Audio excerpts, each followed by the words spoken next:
And so anyhow, so that's how you get rid of a dead body. Huh. I never thought about doing it that way. Yeah. You know, that bleach explanation you had was really good. Oh, we're live. Oh, hi, YouTube. How's it? We weren't talking about murder and no, that was about we were dreaming. All right, so today we have a very special birthday. Happy birthday to Loki. Yay! I just got flooded with more messages. Oh, I'm 30 and I'm still alive. Hey, I hit a milestone. Yay. Yay. You get an extra action point. Another action point. You leveled up. And I'm drinking the only red wine I can bear because I hate red wine to begin with. What red wine are you drinking? San Antonio's semi-sweet. It's like a juice. You can just put like a straw in it and drink it, and you don't get that odd vinegary red wine flavor.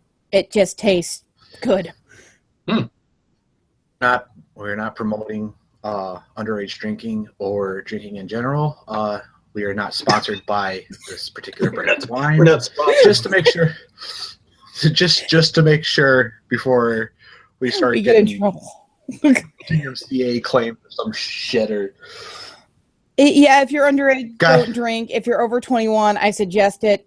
But I'm not saying do it. Drink responsibly. Exactly. I'm just saying a good brand of wine doesn't mean all the wines are good. Drinking responsibly is using 2 hands instead of 1, in my opinion. Mine is just one in each hand. Cut yourself with the bottle. I need to get that wine glass that actually fits an entire bottle. Oh yeah, really they sell those at Walmart. I know. It's you're an alcoholic when you go to Costco and you buy wine in a box. That's when you got to question your life choices. Yeah. I'm an alcoholic. I'm not an alcoholic. I'm a drunk. Alcoholics go to that stupid class. AA is for quitters. And I'm not a quitter, damn it. And my mama didn't raise me to be no quitter.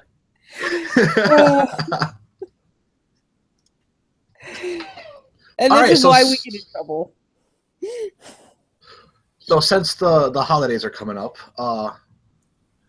able to view like Logan's video, we were all getting really tired. Yes. And we were already pushing 2.5 hours. We're trying to keep it under 2 hours. So his video first from last week, and seeing as how, again, the holidays are coming up, Now You See TV has a great video of the new Bad Santa movie. So, hopefully we can get across all the bullshit quickly this time. Please let me know. My computer is still running a little slow, even though I spent 6 hours trying to fix it. All right, now let me present. It's presenting everyone here.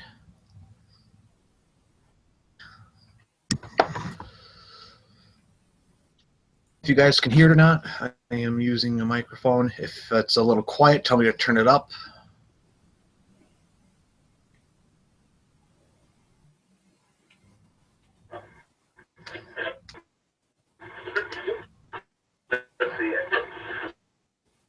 Welcome.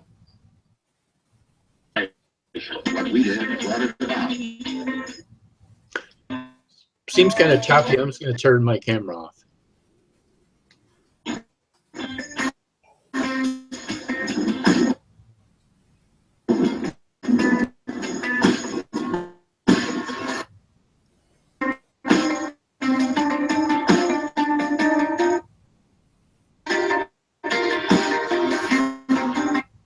That's a lot of eyeballs. Illuminati. Don't get the impression that you arouse my anger.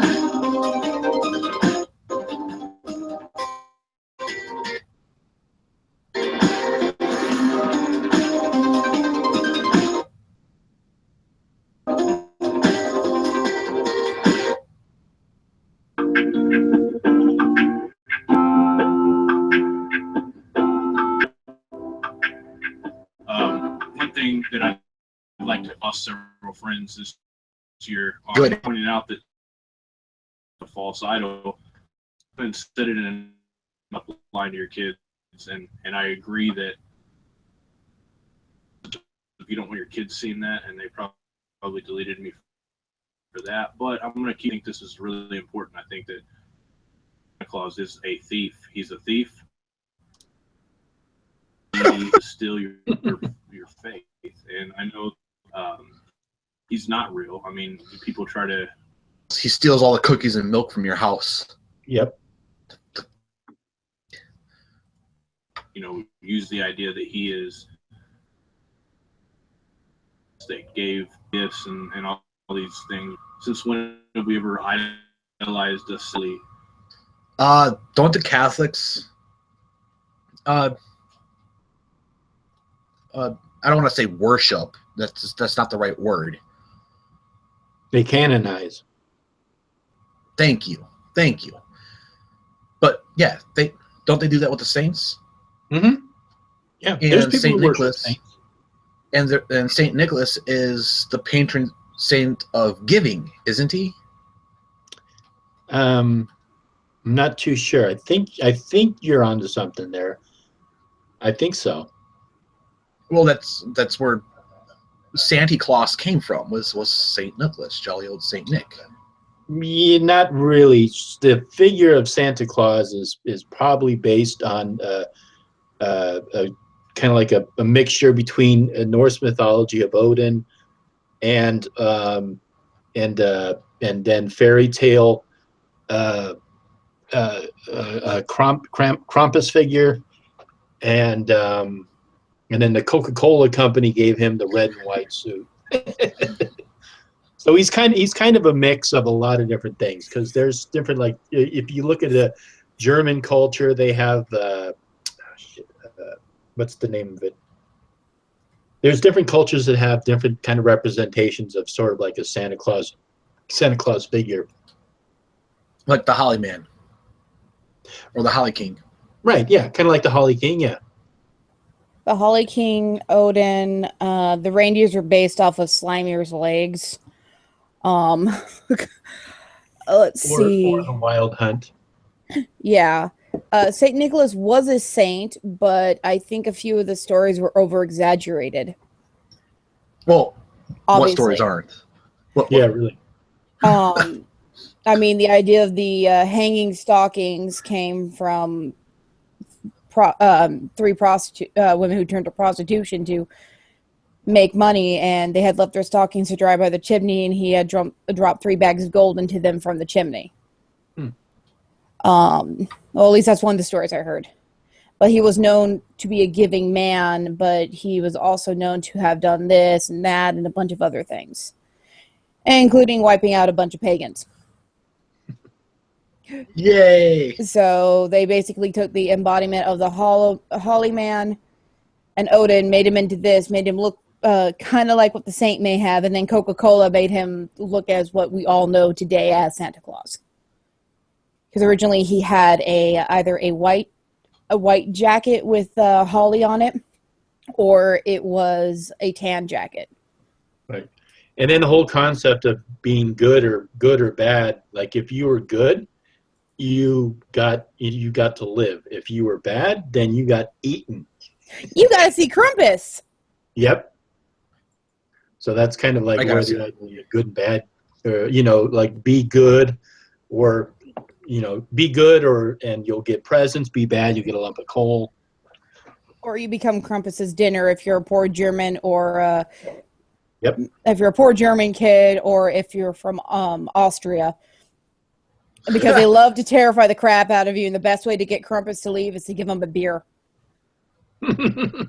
I wish I was kidding. People dress up as Krampus and knock on your door, and you offer them beer to go away. Mm-hmm. And I got to start doing that. in small villages in the U.S., I don't think it would fly very well because something about being drunk in public isn't allowed.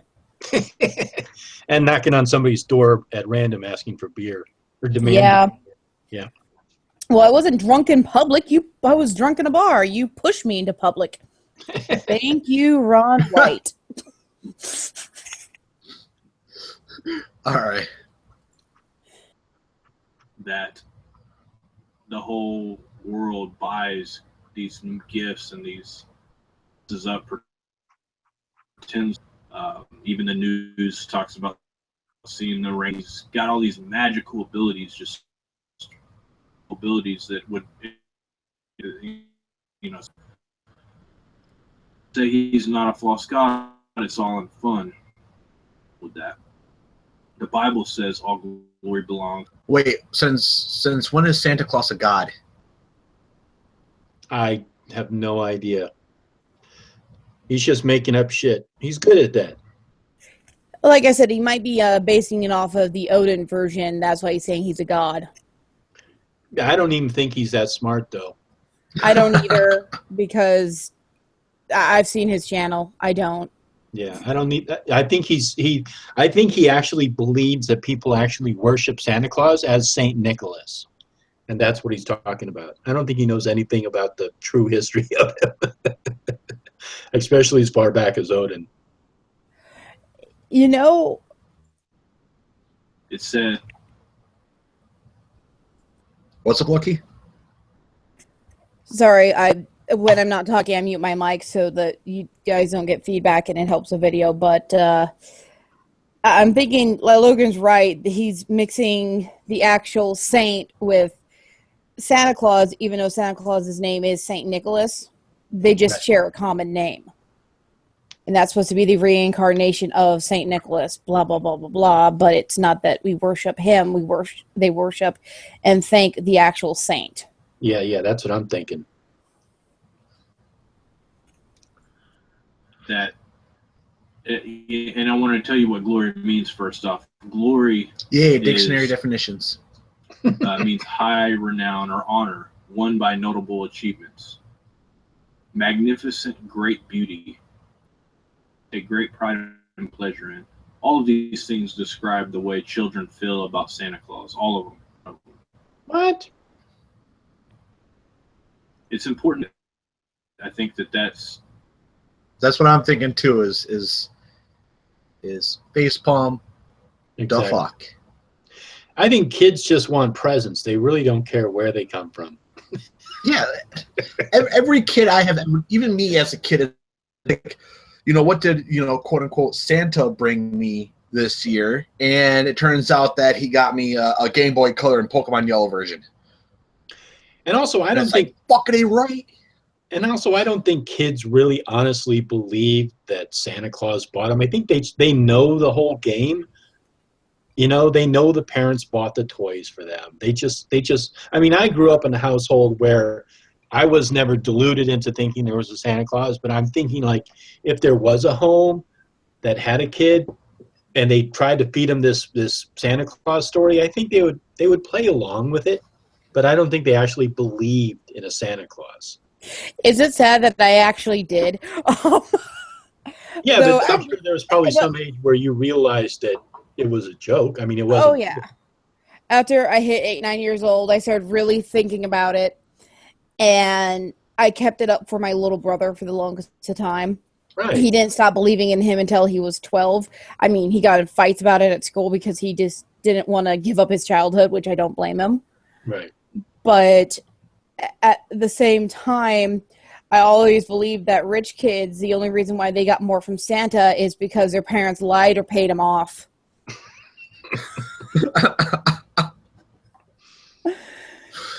Well, there was actually one guy who says, this was a little while back. He said, look, I understand that some parents, use the Santa Claus thing, but if you're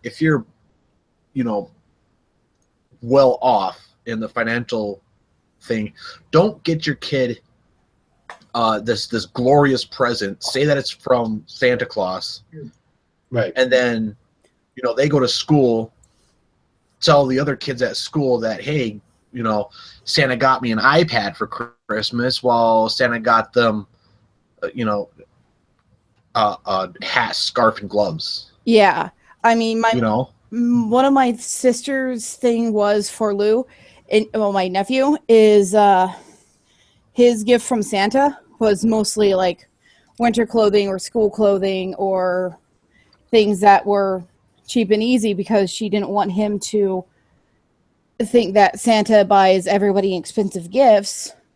No, Santa and his elves can't make an iPad or a Nintendo 64 or a PlayStation. But not all parents do that, because they're like, well, it's my right to do this with my kid. You can't tell me what to do. And you look at them and go, yeah, your kid's just going to be a jerk at school then. Yep. Little elves in China make iPads. I know, right? We are truly going to hell. What do you mean? I'm being honest. Yeah. What do you think they make iPads? Everything's expedited into Japan, Mexico, or Taiwan nowadays. Oh, that's funny. All right.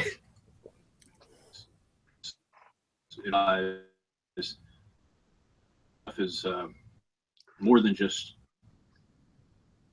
a little game. Okay, this is that you're talking about here. This is, you really be keeping an eye on. And I can tell you this, that I have never told my children about Santa. Thank goodness, because I don't guys personally, and I'm not here right now. I will do a video about that eventually, but I'm also not trying to make you mad. I'm more than anything trying to make you think. I think it's important that as people that love their children, we want to have a life. And when you lie to them, and there's some that's really not, and you also, they thank Santa. They're happy that Santa gave them the gift. You give them these gifts with Santa's name on it. That's a lie. And also, is they're giving the only reason you can buy those kids anything. Yahweh, the King of all kings, the map. You can buy expensive stuff is because God allows you to. No, it's because you have a fucking job. Right. That's why. I was about to say, God gave me money so I can buy myself a new iPhone, whatever number it's on this month. This Yeah. month. Yeah, honestly, if God gave me money, then the church would be paying me to keep my rent. That's the only way God gives you money. Well, yeah, when they Send that basket around, instead of putting money in, just take it out. Exactly. No one's looking.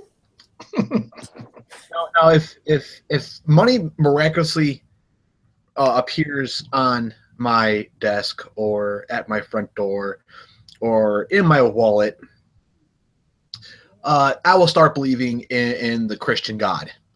Just saying. Because then, yes, I will buy those nice sports cars and houses and prostitutes. I mean, if money ended up in my wallet, I'm asking Soren if there's a bag of money on our front doorstep. I'm checking for a camera and a dye bag, and then calling the cops and asking, so was a bank robbed recently? But then again, I'm a custodian, and hell, even if I find a $20 bill just sitting on a counter, I will call security and turn it in, because I am that honest little bastard. I look at it like, sweet, free money. I can't do this. I have morals. Fucking A. I don't have morals then. Mine. Yeah, I'd pocket that. Yeah, it's like a lot of people post those things of, you find this purse at the movie theater. What do you do with it? Well, now if it's a purse or a wallet, that's different. But if it's a loose bill. Yeah. Because I know what it's like to lose ID and personal items and all that stuff. So, I mean, if I found a wallet or a purse, I'd probably turn it in. Yeah. I might take the money first to turn it in, but. No, I'd probably turn it in. But if I found just like a $20 bill, and if I didn't see anybody drop it, I 99% chance I'm gonna pocket it. Yeah, if it's outside, if I like when I found it at a gas pump, I did skirt. I got $20. Free gas. Exactly. But if I'm at work and I find it, obviously somebody is going to either report to security that they lost it and they're looking for it, or within 30 days, it'll go into one of the funds for something. But if it's anything over 20, legally we have to report it. Yeah. So, and I mean, come on. I live in the state where certain things are legal, and somebody hid a perfectly lovely black box full of that and all the paraphernalia to it that at least roughly was over $400. And all I was thinking is, damn, I thought I was going to have a new box. Now I got to turn it in. So it's one of those, I have morals and I hate it. Morals suck. That's why I'm not a Christian. Yeah, I ran away from Christianity not to have morals. And what the hell? I have better morals than most Christians I know. Fuck. Irony. Most High. All glory belongs to him. No glory belongs to a fake guy in a Santa outfit. None of it, not even a little bit, belongs to him. Story before it, and this is what and hopefully I can explain it in a way that's understandable. I am doing harder for me to the way that I want to, but father of you just married a woman, she's been married before, or you're a woman and you just married a man, he's been married before, and you have stepchildren. Why not a woman and a woman and a man and a man? Your life very, very much, and you've given them presents because I'd be gay, honey. You did everything you could to buy these children. But hey, your wife pause it for a second. Your husband, if you're the woman, and your wife, if you're a man, decides they won't. Hey, okay, so look at this image. See Santa Claus here? Yep. Okay, now look over towards the right. You see this young girl with blonde hair? Yep. And you see this little reindeer thing on her shirt? Yep. Okay, now scroll down farther. What is that? What is what? What is this? Oh, you can't. Yeah, scroll down a little more with your mouse. What is that? That's her foot. It is? Yeah. This right here, yeah, those are her boots. But it's really horrible what he does to these pictures. It hurts my eyes. It's her boot. Oh, now I see it. Okay, yeah, thank you. Okay. Want to put their ex's name on every bit of have about these gifts to this, do anything to buy the children gifts. He does not even enter their life. A way that would make you feel. That Yahweh sent his only son now for us so that we can be married to him and so that we can be divorced so that we're pause it real quick. The price. And we're sitting there giving God. So the whole thing of saying that the step parents want to put the inactive parent's name on gifts, I have a stepfather and she wanted him to buy all the Christmas presents for my step siblings. And he flat out told her, if I buy them, your name's not going to be on them. And she almost tried to take him to court about that. The mediator actually stepped in and told her if she wanted to get gifts, she has to do it herself. He's not obligated to put her name on anything. The myth that the parent that has the kids wants to put this other parent's name on the gifts.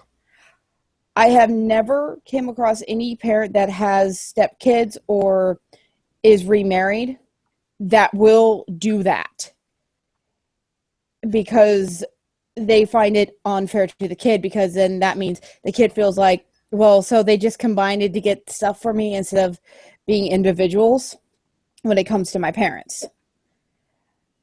And it's more of the feeling of the child. So sitting there going, well, it's like this. It's like, no step parents that I've ever known or people who have adopted kids ever do that. It just seems utterly ridiculous and a cop-out right there that he's using. Yeah. And he's using it to try to sound like it's a horrible, horrible thing as well to be remarried and have stepchildren.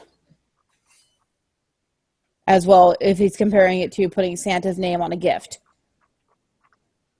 Mm-hmm. So I don't like him already, but I never have. I was going to say, you liked him at one point? Yeah, before he opened his mouth. I like everyone. I give them the benefit of the doubt until they say something stupid. Right. And that goes for myself. Right. And I've said some pretty stupid shit. But the idea of comparing that to something that actually goes on in the real world, they know their other parent exists.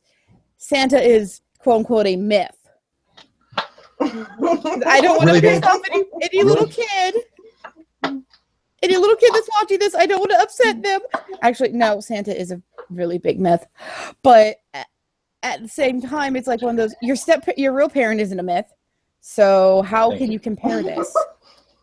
Right. Uh-oh. What's going on, Mad? I had the woman bring me some drink. Woohoo! Hi, Emo. She changed her name. Oh?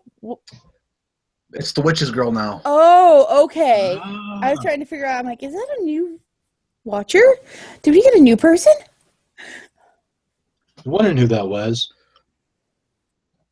I just texted her while you guys were talking. I'm like, babe, I'm dry out here. I need something to drink. So she brings the whole entire container that has the iced tea in it. She's planning for the future. If that ain't love, I don't know what is.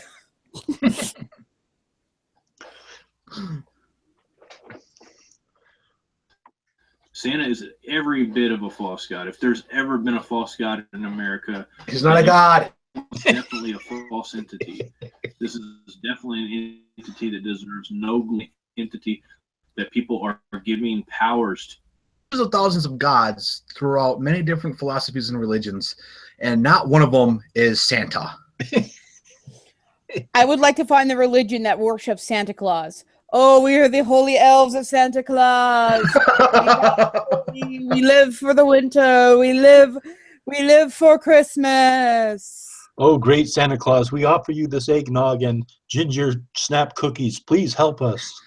Please bring us gifts of cheaply made tour trains and whistles that break within one use. Or fill our stockings with Dollar Tree candy that tastes like crap. Beware of the dreaded coal. Please plague our enemies with this fruitcake of destruction. Let their fruitcake forever be hard. We just made up a new religion. Christmas people. There you go. I hope we ruined it for everyone. Yeah, really. And the saints could be little Keebler elves. On Dasher, on Dancer, on Comet and Cupid. Bring us our holy Santa Claus and his wife. Exactly. Our hymns are Christmas carols. Yes. Santa's wife, though, is pretty badass if you've seen those commercials. But, oh, man. Damn, we're horrible. He sees you when you're sleeping. He knows when you're bad or good. Sank. He's a stalker. Yes, we all know this. He gives gifts all over the world to children in one night. That's not here that fly through the air. Santa's a Time Lord. Get it right. Damn. I am Yahovah or Yahweh. I will not yield my glory to and my praise to idols. People, please, please, please think about this very wisely. Right now, I put my parents to death, and I am not putting anything. They are doing exactly whatever to the point of them, and they did everything that they could to be the best parents that they could be. They did everything. So I'm not putting anything like that. They did what they knew, and that will not put any make you feel bad if you've done this. If you told them you have a crack in your foundation, if you don't fix it, your house is going to fall. And not want to hear that news, but you would have to fix it. This is the same kind of scenario. You just get patched. To hear this kind of news. Nobody wants to hear or think about this. What's up? I say if you have a crack in your foundation, you have to get it patched. Yep. Easy fix. Put a little glue in that. A little hot glue. It's good. That'll be fine. But the problem is, if you don't fix it, it will fall. Expecting these children to have this strong faith in this, and just really just love him with people, with every ounce of their being. If they've already been lied to, they don't even know. They were so excited. And they're so much more excited about Santa than they are about Yeshua Jesus. There was so much. Is because Santa actually gives them cool shit. God doesn't. God bores them at Sunday school. Kids fall asleep to God. They fall asleep to Jesus. They wake up early, purposely, on Christmas Day to unwrap their gifts from Santa because they know they're getting something good. And not to mention, God says you have to fear me. Santa says, be good and you get toys. Mm-hmm. Right? How can you Incentives. not be excited? Exactly. God just says, fear me, and doesn't offer anything in return. I was in school. My allowance was based off of my grades. You've got an allowance? Lucky bastard.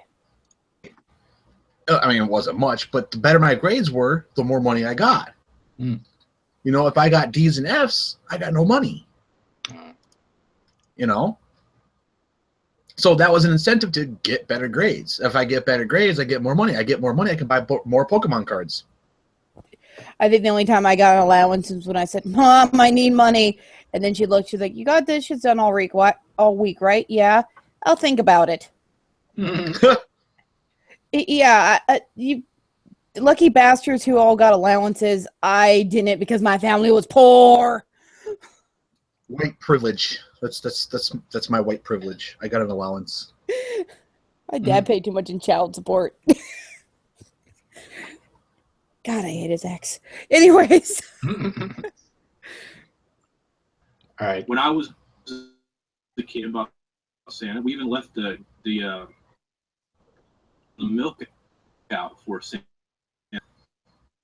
which I would say being like basically giving a sacrifice to an idol. And of course, I'm not saying anything about parents. They didn't think that way, but that's the way it was. That's really literally what it is.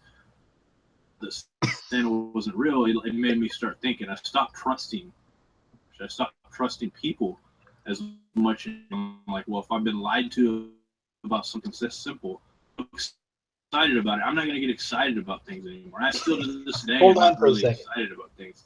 Thankfully. So when did this guy stop believing in Santa Claus? Because he's talking about putting out milk and cookies for him, and that was like a sacrifice. I mean, does he actually believe like Santa Claus was real for a long time or something? Now that you bring that question up, I'm starting to wonder it too. Damn you! Because he's talking like he was real. He's not like talking like, you know, the idea or the concept of Santa Claus is ridiculous, or he's talking about actually like worshiping Santa Claus. I bet you anything, he stopped believing in him as soon as he became a born-again Christian. And then he realized... When he was 35. Exactly. When he realized Santa wasn't bringing him gifts anymore because his parents stopped writing it on their gifts. Hell, my parents still write it on our gifts just to fuck with us. Right. I mean, after you recognize your mom's handwriting, you kind of can't unrecognize it. Right. Yeah, I mean, because I come from a big family. You know, I have 4 other brothers and 3 other sisters. So Nice. when we get together, it can, with nieces and nephews, and I mean, it can get huge. Some people will wrap their gifts and they'll put in there, to so-and-so from Santa Claus and the elves, Yeah. And so it's kind of a joke in our family. So we'll often do that. But, but it's not like we actually believe Santa Claus is giving people gifts. Yeah. I mean, for a while, my mom started putting Santa Claus on my sister's packages and put Jack Skellington. Because Nice. my older sister, if I will ever post a picture of her, she fell in love with Nightmare Before Christmas. Who To has the point of she gave up the opportunity to become an officer in the Marine Corps to have her sleeve on her arm finished, being tattooed and colored in, which was a Nightmare Before Christmas themed tattoo sleeve. Nice. It was from her wrist to her shoulder. She is proud of that. Mm-hmm. But it's one of those. I was listening to him. I was wondering the same thing you were, Logan. When did he stop believing in Santa? What the hell? Yeah, because he's talking about putting out milk and cookies like it's a sacrifice. I mean, come on. It's not like you have to put milk and cookies out. That's something you do, like when the kid really buys into it. Like, it's a young kid and the kid really believes that Santa Claus is going to come. You go, okay, so we'll put out some milk and cookies and we'll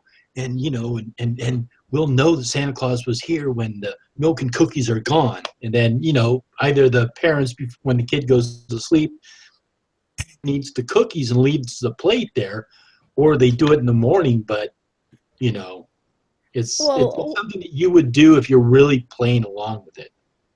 Yeah, it's like some parents will go through the thing of making the fake snow boot prints as well. Oh, okay. And I sat there and kind of laughed. I'm like, what kid's going to believe the snow doesn't melt? And all I get from Soren is, because it's magic snow from Santa! How dare you! So it made me stop and realize that sometimes the magic of Christmas for kids and sometimes adults isn't lost. Because it's still about being together. Right. It's still about family. I mean, hell, for Yule, I do actually leave out carrots and a thing of beer for Odin on his altar. But that's because I'm a dork and I do that for Yule. Mm-hmm. I don't expect it to actually be gone by the time I wake up in the morning. The carrots normally go to the rabbit and the beer normally gets put in the freeze and drank later, but still, right. It's just like a small little offering kind of thing or a little gesture, and So it's because I'm a dork. Psychosomatic. Right. Mm-hmm. It's like putting out a little pat of butter and cream for the elves. Mm-hmm. Right. In Ireland, there's still a lot of people who do that, and a lot of them are adults. Right. Yep. It's just something that's like, maybe we'll wake up and it will be gone. Maybe we'll finally find out the truth. Well, it usually is gone. Yeah. Because it's butter and it melts and cream can evaporate or somebody else does something with it. No, somebody comes and eats it. The animals come. Well, could be. Oh, yeah, outside. Yeah, putting it outside. Mm-hmm. Putting it outside is different than putting it on the altar in the house by a fireplace. Yeah. I see what you're saying. Right. Yeah. No, I meant outside. Yeah. Yeah. But if I put anything outside, I'm pretty sure the damn squirrels out there are going to get it, and I don't need drunk squirrels. Because I don't know if you've ever seen drunk squirrels, but they're not the funnest. I've seen drunk bears, but I've never seen drunk squirrels. Oh, I've seen drunk squirrels, and I've had a bottle of empty Jane Bean thrown at me by one of them. And when you watch 2 squirrels carry a bottle up a tree, you realize that you should not be at that cow camp. Things you learn in the backwards. Okay, we're getting off topic. Yes.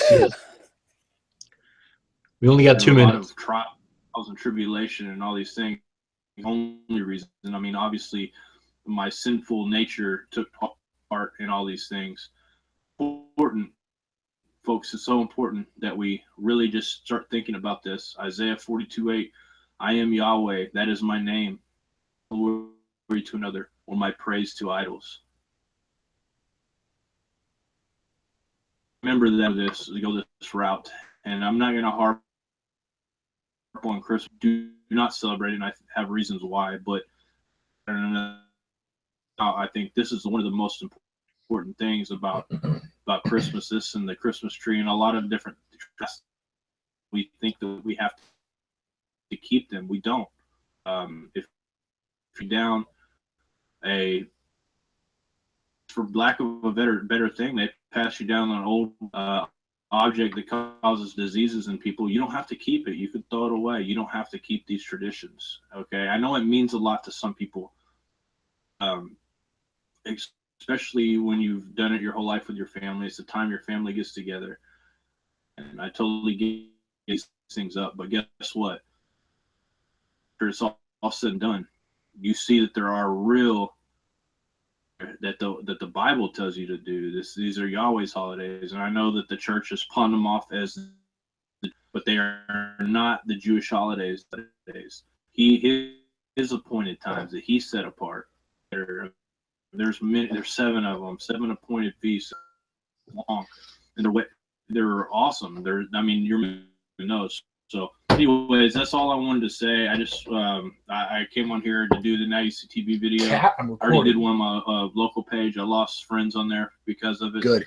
But I will unfriend me over Santa Claus or the same kind of people I don't want as my friends anyway. Because if they're going to unfriend me over a false god, over some fake entity, or because I said something about it because I care about them and their children, then I don't want them as a friend. This moves you to delete me. I feel the same way about you. I want you to understand the truth, but I'm not trying to push you. I'm trying to tell you good things. Have I become your enemy by telling you the truth? I don't want to become your enemy by telling you. Look, and I have to. It's important. Who's just brush over the idea. And there's a lot of things that people could call all in good fun depending on who you are, and some of those things are may be fun for the time. Live. So I'm getting really sick of that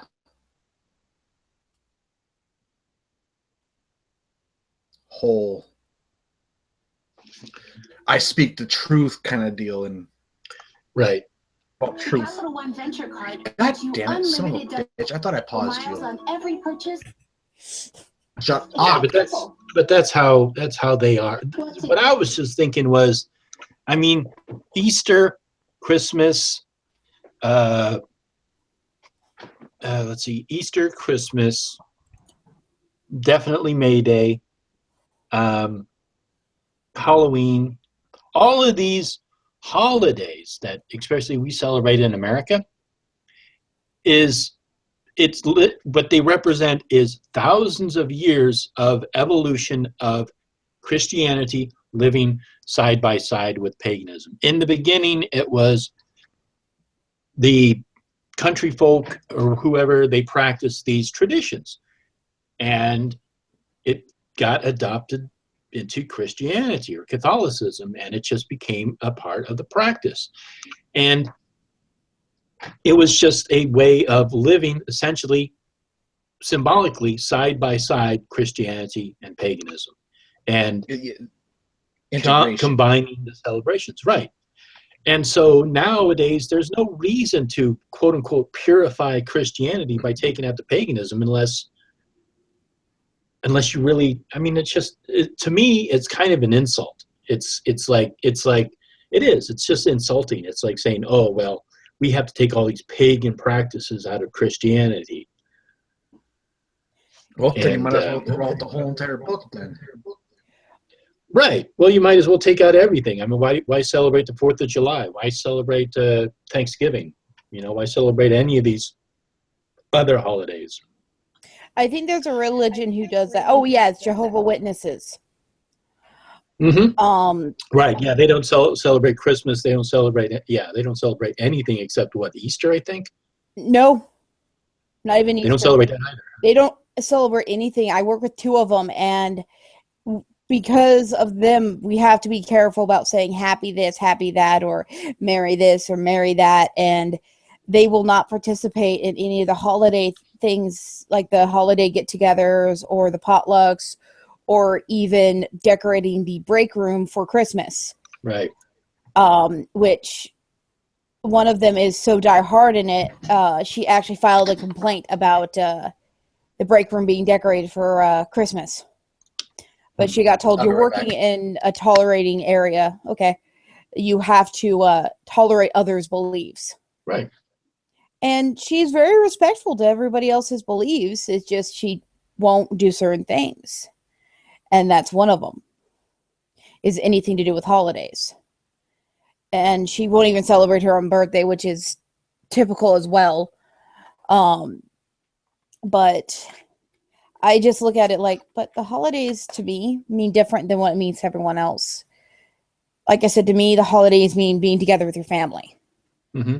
It means giving thanks to your family and the abundance of what you have together, even if it may not be much. Right. Well, I kind of like look at it like, for example, I'm not that familiar with the Hebrew tradition, but like saying Yom Kippur. I understand that it's a celebration happens, but just because it happens doesn't mean that I have to participate in it. But if I see, whatever traditions are around that, it doesn't bother me because it's not something that I would practice or I would participate in. And I kind of think that some people who get really sensitive, and pagans can get sensitive about it too, although I haven't really heard anything about it, but we could get sensitive about it. But why? I mean, what's the point of it? It doesn't really matter. It's everybody has a different tradition that they celebrate. And I think that's one of the reasons why, especially in America, they push for it being a secular nation so that everybody can celebrate whatever it is they want to celebrate. I mean, Soren for the longest time was Messianic Jewish. And the only reason they stopped going was because the head started putting a very strict thing about sexuality. And it was one of those, they enjoy the fact they could celebrate the normal holidays with their families, but they also got to celebrate the Jewish traditions. I mean, I love seeing religions and different groups come together about holidays, but I hate when I see the division in it. Right. And that's what makes me sad because, like I said, to me, the holiday is about celebrating togetherness. Even Halloween is celebrating your past, celebrating fun and tradition and being a dork sometimes, but also paying heed to your ancestors. Christmas is being together, being warm, being safe. Easter is, hey, look, we have a Sunday where we can feast and be happy and celebrate that the sun is out. And we get to paint eggs, for crying out loud. That's just fun. I still paint eggs because why not? It's fun. Yeah, Easter is all about a bunny that shits chocolate eggs. And I have a bunny, but I'm pretty sure those aren't chocolate eggs he shits. I don't know. Have you tried one? No. Ew. And I'm now addicted to my mints. That is horrible. But no, it's interesting seeing different cultures, how they celebrate different holidays. Like the Day of the Dead. Mm-hmm. Living in California, I saw a lot of things for that. Yeah. And I think every year, even my ex did this, she'd buy me a sugar skull. Mm-hmm. I'd never eat that because I like keeping my teeth, Right. but I would always have it sitting somewhere. It's interesting seeing how cultures celebrate things and how people interpreted what they celebrate. But I think the only thing I take offense to is when people tell you you're wrong for celebrating something that is horrible in their God's eyes. Right, which is really none of their business. I mean, it's like it's like me judging the celebration of, like you mentioned, Dia de Mortis, the Day of the Dead. It's like that's their culture, that's their practice. I don't have to participate in it. I love to, though. I mean, because we go down to the mission, they have people who paint people in the skull makeup. I really like that, and it's a lot of fun. Yeah, they have all the candies and the sugar skulls and stuff like that. But I really like the face painting. That's what yeah. Yeah. And I noticed with that, a lot of the people who believe and do it welcome everyone. Right. And I also read more deeper into it because I'm that person. It's also a holiday for the lady, which is one of I don't know how to say her name without butchering it, so I won't. But she's like the patron of, I don't care if you follow any other gods or goddesses, you can pay attention to me whenever you feel like it. But if you ask something of me, I ask for something in return. It's one of those goddesses that you just kind of every so often go, oh yeah, by the way, give them something and you might get something in return. But they don't sit there and crave attention. And you see a lot of her statues and everything, and a lot of not Christians, but Catholics. The Catholic Church doesn't like her, but a lot of Hispanic and other Catholics love her. You're not talking about Saint Mary, are you? No. Oh. Okay. Soren, how do you say her name again? I just call her the Holy Lady, the Holy Lady Death. Well, Soren pretty much calls her by the English name, which is Holy Lady Death. Oh, okay. So, and she's pretty much a walking skeleton. So, but she's very, like I said, tied into that thing of the giving and being open to everyone. Mm-hmm. She's open to anyone, along with the Day of the Dead. They welcome everyone because it's a celebration for everyone. It doesn't matter your belief. Mm-hmm. And that's what I loved. One of the main things I loved in California. Yeah. But nowadays you see other things like people saying about Christmas being, oh, it's this and this, or you can't celebrate this, or you can't say Merry Christmas anymore. Right. And I believe you can say Merry whatever the hell you want.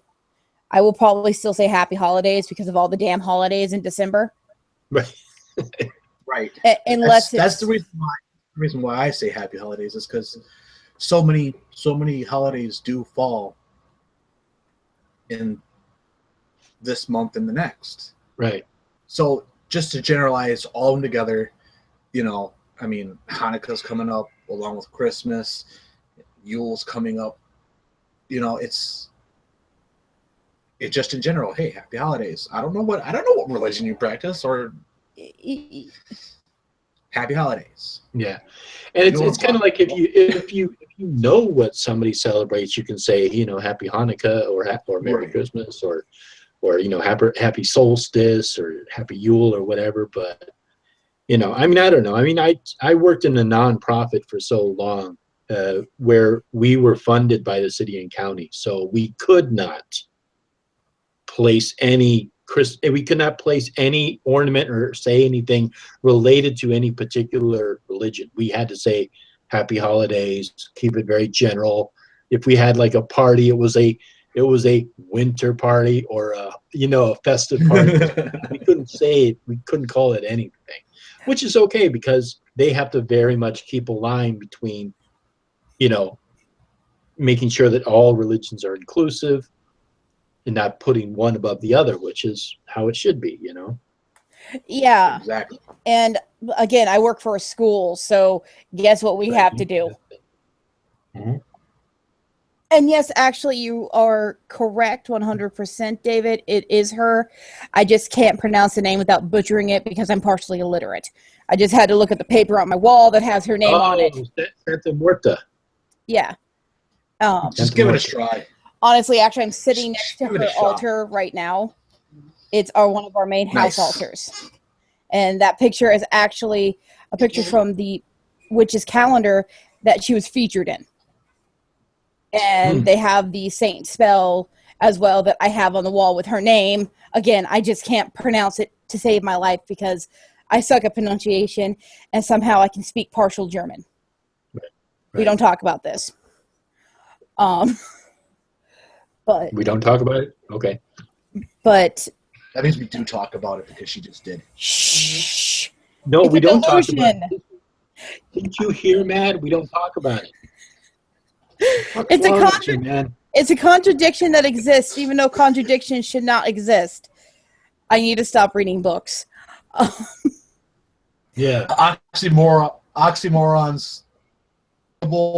They don't deserve a place in the English language. And Shut up! I suck. I know. I wanted to continue it. I love you, Mad. I can't English today. You can't English? I never English. We don't talk about. Well, we do talk about that a lot. It's because none of us can English. I English just good.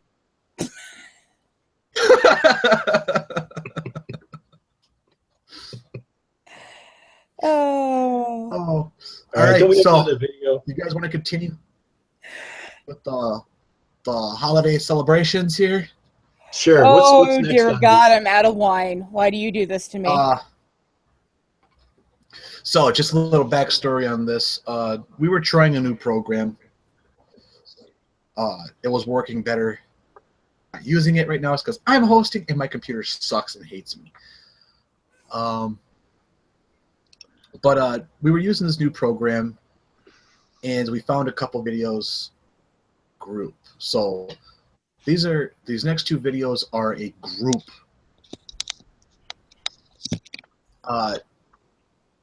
So to continue with the holiday stuff, the Lord says, I don't know what Lord they're talking about yet, but we'll find out. The Lord says, Take a wild guess.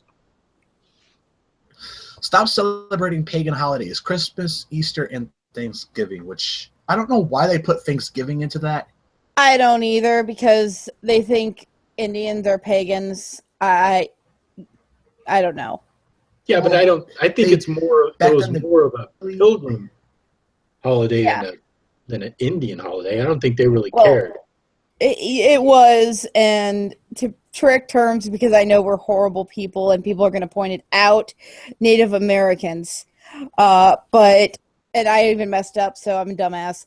But looking at it from any perspective, I don't know if they even technically celebrated it. Yeah. Except for maybe once. And we do just as a reminder. Exactly. Yeah. Nobody in history passed up free food. There's. Oh. If all you can eat buffets. Oh God, those are horrible for me. Well, there's probably a good chance that when the Pilgrims got off the boat, they probably did not know anything about how to hunt, how to collect food, or anything. And there may be a good chance that maybe some Indians felt bad for them and gave them some food so they don't starve to death or eat each other. I mean, that's a possibility. Maybe that played into the Thanksgiving theme later on. That it could have. It's kind of funny because even I will admit, if my front office is doing a Christmas or holiday party and they said free food, oh yeah, I'm there because I just don't want to cook. I don't care if I have to pretend like I'm Christian. I just don't want to cook. And I won't lie. I've done that. All right. All right, let's get her started. Again, if you guys can't hear it, let me know. Nope, I'm going to turn my camera off. What's up? This is your girl, Michaela Renee, all day, every day. I know you're probably thinking, I was only coming this video reading the book of Isaiah, discovered a passage that I just couldn't even read further, but the Lord compelled me to message to us. You should not be celebrating Christmas. You should not be celebrating any holidays, Thanksgiving, anything, any holidays besides the ones that the Lord Jesus Christ. Not being able to English. Mhm. The Sabbath day, and I'll get into that. Like period. Why you should any holidays, Christmas, Thanksgiving, Easter, anything like that. Number one, it has Jesus Christ, and there's nothing in the Bible that says that you are to celebrate. But I will give you the word of God. It's in Isaiah chapter in the 13th verse. It says, meaningless, you're detestable to me. New habits and convocations, I cannot bear your evil assembly, new moon festivals, and your appointed feasts. Hey, have become a burden to me. Okay, so incense. Well, you did call for animal sacrifice, and when they burned the animals, wouldn't that be considered incense? Huh? I missed In the that. Bible, Uh-huh. in the Bible passage that says your incense. Basically, I don't like your incense, but yet in the Bible, he also says, bring me burnt offerings. Right. Isn't that? That is Granted, the same as Granted, any- they're not herbs Kind and of. oils, but it's still, you're still burning something to give off a scent. Wouldn't that still be considered an incense? it Yeah, but would. it's a burnt offering. It's a sacrifice. Yeah, it's still a sacrifice, even though she's saying not to sacrifice. Right. But what did God tell a lot of people? You're to sacrifice only to me, Right. or sacrifice your first child to me. So in the Well, what if the Bible, there's incense- more sacrifice than I've actually seen in any other culture besides the Mayans. What if the incense were for him? What if it was like an inside thing? Like I don't want dead burning carcass smell in my house. I want something that smells pretty. Exactly. So what if they were ancient Hebrews, and they were like, well, I want to do an offering, but I don't have a sheep or a goat, so here's some herbs instead. Right. What is that? Is that still considered not non-sacrifice? Is that a non-sacrifice, or is it a sacrifice? I'm thinking too deep. It is. It's essentially an offering. I mean, it's just like if you light a candle and offer up a prayer. I mean, you're doing the same thing. You're essentially burning a candle. You're lighting an offering to. I mean, it's as in the Bible, I am a jealous God and all this stuff, and you shall have no other idols before me. I mean, he's basically a Hebrew god of war who gets jealous over every little thing and beats his kids. Exactly. I gotta use that in an argument if I ever get into one again. You worship a Hebrew god of war. Who's jealous and beats up his kids. And says, if you're not good, I'm going to send your ass to hell for eternity. So get back in your room and act like a good Christian. Don't make me put you on the you- cross again, Jesus. Huh. Teenagers, they never listen. Teenagers, they don't listen to anything. Really? But honestly, if you think about it, he asked his only son to sacrifice his life. And yet they're saying that you're not allowed to sacrifice anything because it's against God. I don't understand. Well, yeah, but Jesus was supposed to be the last sacrifice. The other thing that gets me is he died for our sins, correct? Mm-hmm. So why do we still have sin? That is a good question. You're forgiven through Jesus. Jesus forgives you. You have to follow Jesus and believe in Jesus and worship Jesus. Yes, but he died for the sins of mankind. He already did it. Done. Past tense. Past tense. Yep. He died. I died for you. You're good. I'm already dead. Go ahead and kill that prostitute. It's kind of like, what's the point then? Oh, well, whatever. I am weary of bearing them. When you spread out your hands in prayer, I will harm you. Even if you offer many prayers, your hands wash and make yourself, take your evil deeds out of my sight. Stop doing wrong and learn to do what's right. Basically, what he's telling you, if you need me to break it down in layman's terms, the new moons are celebrating. Okay, point. Okay, the new Sabbath. The Sabbath is on a Saturday. Okay, it was changed by way back in the day, and was a Roman emperor, and then later on it was adopted by the Catholic Church.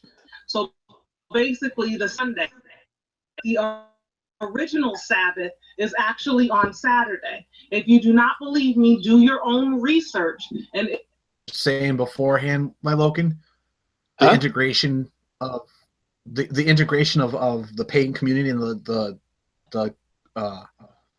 Judeo-Christian community, right? You know, I mean, that's essentially what she's saying. That's a whole part of integration. Yeah.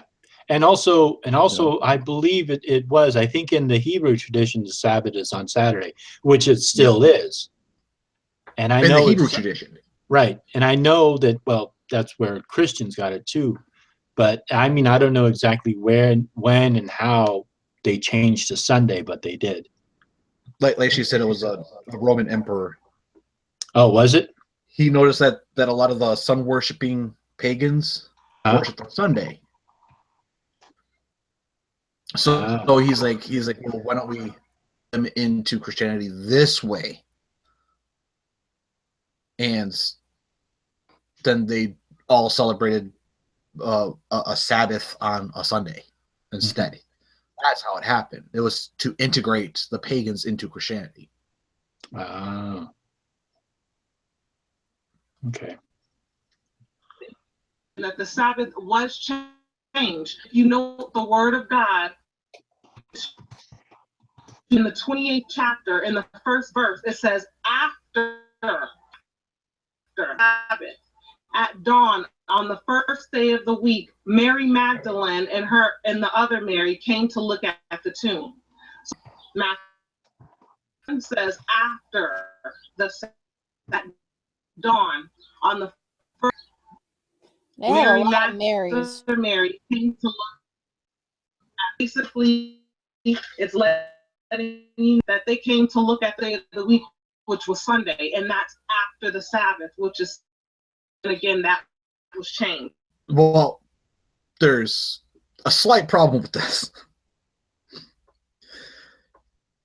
She's using the common calendar that we use today here in America. Right? That's what she's using. They didn't have those days, or are commonly known days back then. That didn't happen until, I want to say 200. Well, the Roman names for the days of the week, probably, yeah, I don't know. I'm not too sure. We'll have to look that up. There we go. We got all I know is that. Hold on a sec. All I know is that. Does anybody in the chat want to look that up for us? Yeah, because I might be wrong on the year too, but it was really early on in BC. I know that, or CE, I should say. It was real early on, and even from then, it started to I don't want to say evolved, but it was changed periodically throughout history to accommodate celestial bodies. Mm-hmm. Right. Until it came to what we know today. So again, there's that argument. But the way I have this argument with a lot of the Christians who say the Sabbath is on Sunday, I'm like thinking about it. The first day is when light came to be in your mythos, right? Mm-hmm. But then again, the sun wasn't created until the next day or something like that. So I forget the order, but still, it's light, sun. That's my interpretation of it. Therefore, when light was created was the first day in the Bible. Yeah. Go ahead. From what I remember, what I was told that the first day, and he worked for 6 days to get the earth completed, and it was completed. And then the seventh day, aka Sunday, was the day he took off and rested. Right. And didn't do anything. That's how I was always taught to believe, and that's why the Sabbath is on Sunday of the day of rest. You're not supposed to work. You're not supposed to do anything. The most strenuous thing that you're supposed to do besides going to church is to make your own damn dinner. So Travis is saying that 45 BC is when the Roman calendar was changed and was a mess before that, which I think is correct, because I think that there was a lot of arguments about what day of the week was what. I think the Hebrews had a calendar that they used, and then obviously the Roman pagans and the Greek pagans had their own calendar that did not jive with that calendar. And so I think that definitely, at least in around, when God, what's his name? Charlemagne. Was it Charlemagne? No. Whoever incorporated Christianity as the Roman religion. And I think that's when they began to adopt and then start arguing about, like, should the weekday end on Saturday or Sunday? And then, yeah, I think that's probably about when they started actually having the what would have been called the pre-Gregorian calendar. Yeah. All right. Well, thank you, Travis, for looking that up. I'm just looking at what David posted as well. Okay. And for most of the Romans, it was named after the planet gods and everything. But if you look at the meaning of Monday, Tuesday, Wednesday, a lot of them, again, get pulled from Nordic and Greek and Roman mythology. Oh, sorry, he did the Roman mythology. I apologize. But a lot of the days of the week had been changed to the calendar we have now by taking the days that they use from different groups. Mm-hmm. Because Sunday is Saturn Day. Well, Saturday is Saturn Day. Friday you're talking about the English that we speak today. Yeah, now that we speak. Back then, they just took it from one other, and then now we adapted differently, which is a lot more confusing as hell, because people are like, well, what do you mean Thursday is Thor's Day? Well, stop and look up the history of it. I don't want to. You just confuse me, bro. The calendar confuses me to begin with, and this makes it more confusing with the days of the weeks and the meanings. Yeah, because I think the order of the days of the week, like why we have Monday, Mars Day, Mercury Day, and then Jupiter Day, and then Venus Day, Saturday, Sunday, is because of the order of the planets as they are seen. Because this was the what's it called? Not the heliocentric, basically having the Earth as the center of the universe, and then all the planets out from it. So the sun was the closest planet, and then the moon, and then Mars, and then Mercury, and then Venus, and then Saturn. All right. That Yeah. makes a little sense. That makes sense. That does. Well, yeah, it makes a lot more sense when they named out the stars and they kept that in alignment more so than what we have now. Mhm. Which is still, I still don't understand half the names, but hey. Well, I think especially when the Anglo-Saxons took over England, I think that what they did was they incorporated their names of the Norse gods into the days of the week. So we kind of got this amalgamation of Roman and and Roman Norse. Yeah, the Romans and the Nords combined, and they made our week. Right, because we have Moon Day, then we have Tears Day, then we have Woden's Day, and then we have Thor's Day, and then we have Freya's Day, and then we have Saturn's Day, and then we have Sunday. Yeah.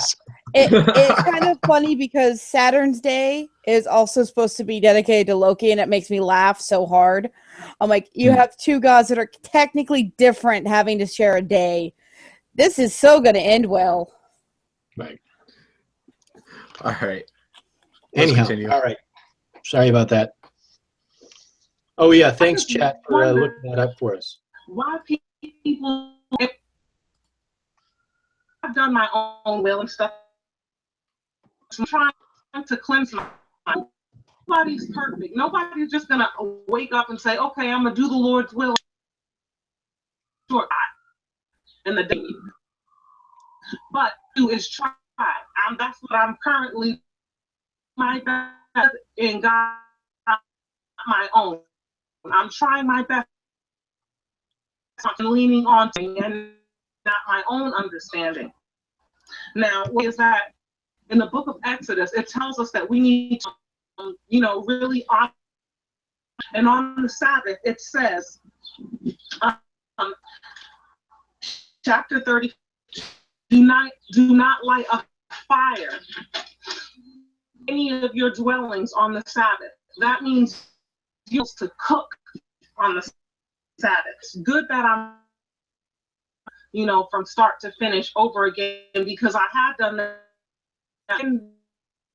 stuff, and I would tell my job after they hired when I went through training, work on,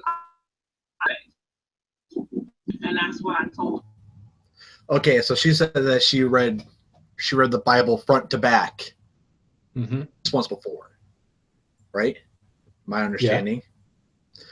The very first time I read the Bible front to back is when I realized all the hypocrisy and everything wrong with it. Instead of just going to Sunday school or sermons and having whoever was leading the sermon nitpick out of the Bible and have us read that or read it to us or whatever.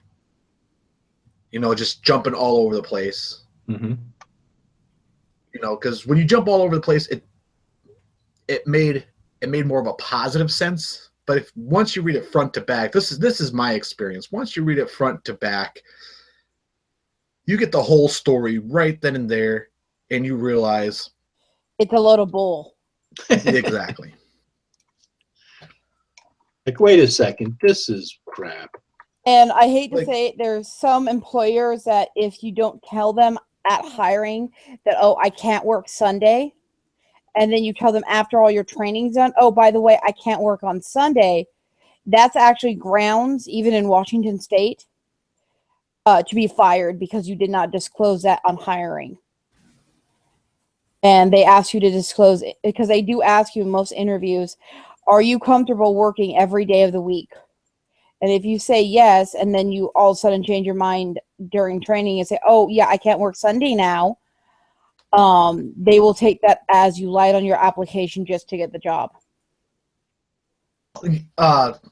Well, that might happen in Washington. Here in Wisconsin, a lot of the employers are actually really cool. Like, when I started, when I had my job at Arby's, at first it was, yes, I could work whenever. But then when my kid's ma got a job and she started working, I told him, I'm like, look, I can only get my kid during this time of the week now. You know, can I get these days off? And they're like, yeah, sure, no problem. Well, when it comes to You know? situations like that with the kids and other things, jobs are a little bit more lenient, especially if you've been there for a little bit and then it changed because of this circumstance. Oh, but if you say, if you say it's because all of a sudden you decided to practice your religion more clearly, they don't really like to take that as a viable reason. Because they had asked you already, does this affect your religious beliefs? And you'd already told them no. I don't think they can ask you that question. No, they can't ask anything religiously. I know with Clark, if you say, hey, I need this day off because of a religious belief, they will give it to me. Right. Because they have to by law. Yeah. Even my boss looks at me funny when I tell him I need Halloween off because of this. And he looks at me, he's like, are you sure you're not doing it for partying? I'm like, I'm pagan, Paul. And he just starts laughing. He goes, okay, fine. Right. Every day's a party for us. Exactly. But at the same time, I don't ask for every moon phase off for very good reason. Right. That's overkill. Yeah. But when but you could. But I mean, legally, you could. You could do that. You could say that I need to have, and really, you'd have to have the night of the full moon off. You could still work during the day. Oh, but you have to have the night off. Because I know that when I worked for that nonprofit, I sent HR I told them these are the holidays that I wanted off, and then I just put them all there. The 8 Sabbaths, and that was it. And then they took care of it from there. They contacted my supervisor and everything, and let them know, and they would just expect that I would be taking those days off. Yeah. Right. I mean, that is the normal responsible thing to do, and you did it when you were hired, pretty much, correct? Well, after I was hired, I let them know, yeah. Yeah. But they didn't ask me, like, during the interview, like, are you going to be, I mean, it's already known that if you are of a particular religion and you notify your supervisor and you're not like the only person working in that position, so basically it's not going to put them in a position where it's going to cause them an undue hardship. But if you give them enough time and it's not going to put them in a position where it's an undue hardship, by law, they have to give you that time off. They don't have to pay you for it, but they do have to give you that time off. Now, if you work by yourself or with one other person and it's going to be an undue hardship, then that's different. Like, let's say you're a Muslim and you have to pray 5 times a day and you work in an environment where it's going to be very busy during lunch and there's just no way they can accommodate that. Then they're going to have to tell you, look, we can't do that. You have to pray at this time, and unfortunately, we can't do that for you. It's an undue hardship. Yeah. And then, But how she said that she used to work all the time on it, and then all of a sudden, after she read it, she decided not. She said that she's not. Sometimes with certain jobs, especially like I said here, with the job I have, it wouldn't have been a problem because we don't work on Sundays. Unless you're my friend Beaugrave, then you're screwed. But there are some times where it's like, so you just, after you've already signed a contract saying these are your set hours, you want us to change it because you want to do this now. That's what it kind of sounded like to me, that she had to tell her work to change her schedule because of it. Right. Yeah, because when you're in an interview, they can't ask you, whoa, so what religion do you follow? Right. You know? Oh, they don't ask what religion. They ask, will any of these days, and they hand you a calendar, affect your religious beliefs? Really? Is how they can ask it. In Washington, is, are there any days of the week that will affect your ability to work or affect your religious standing or beliefs? Wow. Because we do, that's dangerous. They shouldn't do that. They should ask you, is there any day of the week you can't work? That's how they should phrase it, because they're setting themselves up for a possible lawsuit. true, but they can't discriminate on hiring because of that. Well, yeah. But what I'm saying is, if they ask you like, okay, we're wondering what days of the week can you work, what times, and then if you tell them, well, I can work Friday. Excuse me, I can work Monday through Saturdays, but I can't work Sundays. That's all you have to tell them. You don't have to tell them, oh, because I go to church on Sundays. Actually, you would say, I can't work during the day on Sunday. Mm-hmm. And if they want to hire you, they would say, well, we're looking to fill this position, and we're looking for somebody to fill daytime on Sundays. And then you can turn around and you can say, well, that's not going to work for me. And then they say, okay, well, thank you very much. Good day. And then you can then end the interview. But they can't ask you like, do you have any days that you would have to have off because of your religious beliefs? And if you didn't get hired, you could turn around and say, they asked me this question during the interview, and Yeah, I know with different states, though, waivers, depending on what they can say. I mean, like in Washington is also an at-will state, meaning you can call in sick one day and end up losing your job because they feel like it. They don't have to give an excuse. But I know because I work for the state, they have to give us warnings. Okay. So the state rule for state employees is different than the general rule for, say, Taco Bell. Taco Bell. I miss Taco Bell. I know. That just made me want tacos. I have pizza. I need to stop it.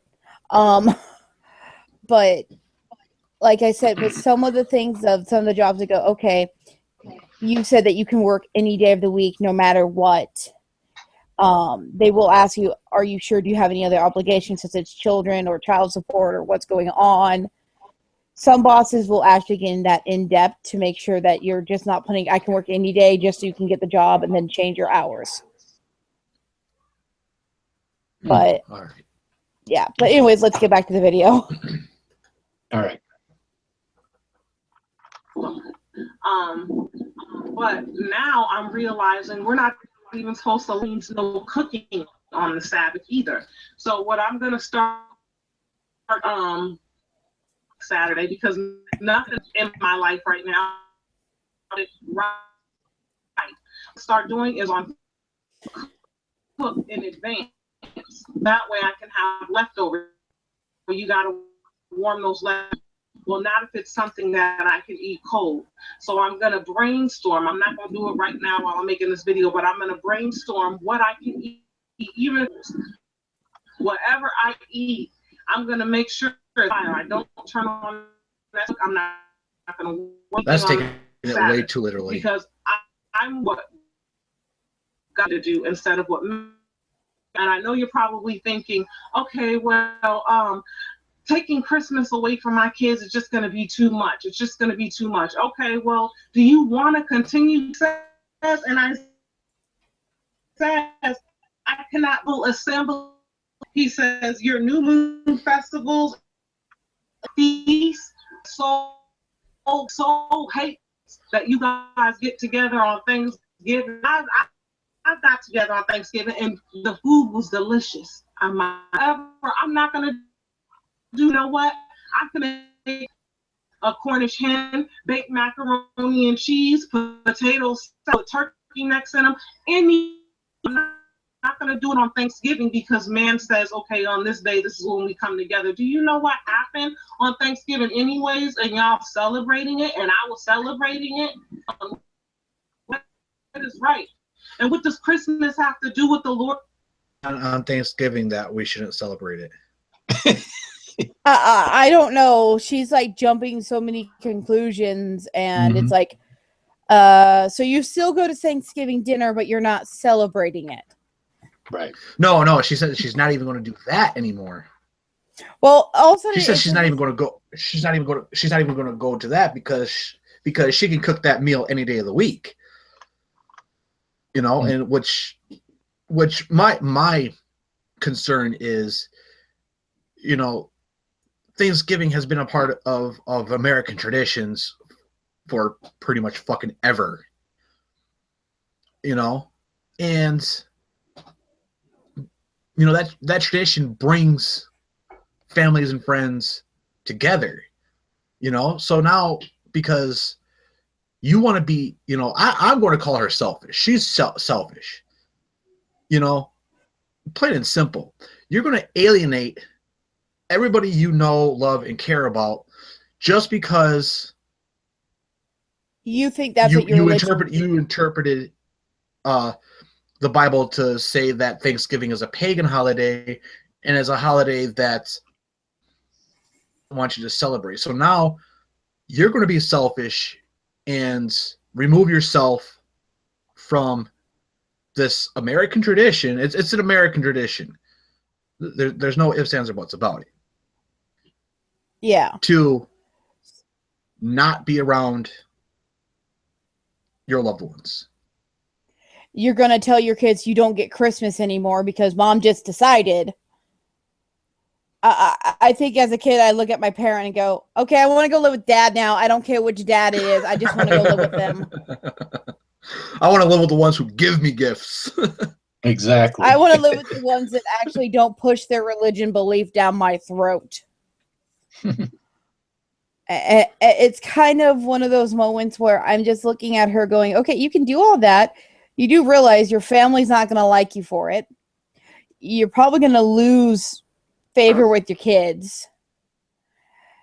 And in the end, sitting there and saying, well, you shouldn't do this because I don't do it, is not a very valid excuse. And that's kind of what she's saying. Yeah, now that you put it that way, yeah, that's exactly what she's saying. And that if you do this, you're evil. And I'm like, I'm going to do it more now. Right. Christ's birth nowadays. Born on December the 25th. You're just listening. Okay, but what to do Christ's birth nowadays anyways? People are too present and imaginary white fat crystal. But I heard that the made actor, a man who was a child molester, had a bunch of research because I don't celebrate Christmas for years. And I don't celebrate Christmas anymore. Oh my God, did you just say that? I'm not saying this to get stupid. And did she just say Santa Claus was modeled after a child molester? Yes, she did. Where the hell did she hear that? She said some people are saying that Santa Claus was modeled after the child molester because of the kids sitting on his lap and everything, blah blah blah blah. Oh my God, what is she smoking? And I don't want her to share it. So I guess when I have my daughter on my lap, that makes me a child molester. I knew it. No, I'm kidding. I mean, oh my, for the loves of everything. What is wrong with this lady? You name it. Christianity is wrong with this lady. She needs to stop interpreting the Bible as literal. That, I think, is the problem. Yeah, pretty much. oh my gosh, Easter is so satanic. It's and then what does it have to do with, if Easter has to do with the Christ, what does a Cadbury lays egg? Since when do bunnies lay eggs anyways? Not even where that comes from, but do your own research. The origins of research. Google it. Google Nimrod. Nimrod. I'm sorry, I paused it at the wrong moment, but Nimrod. But I have to say this. Now that I'm in college, my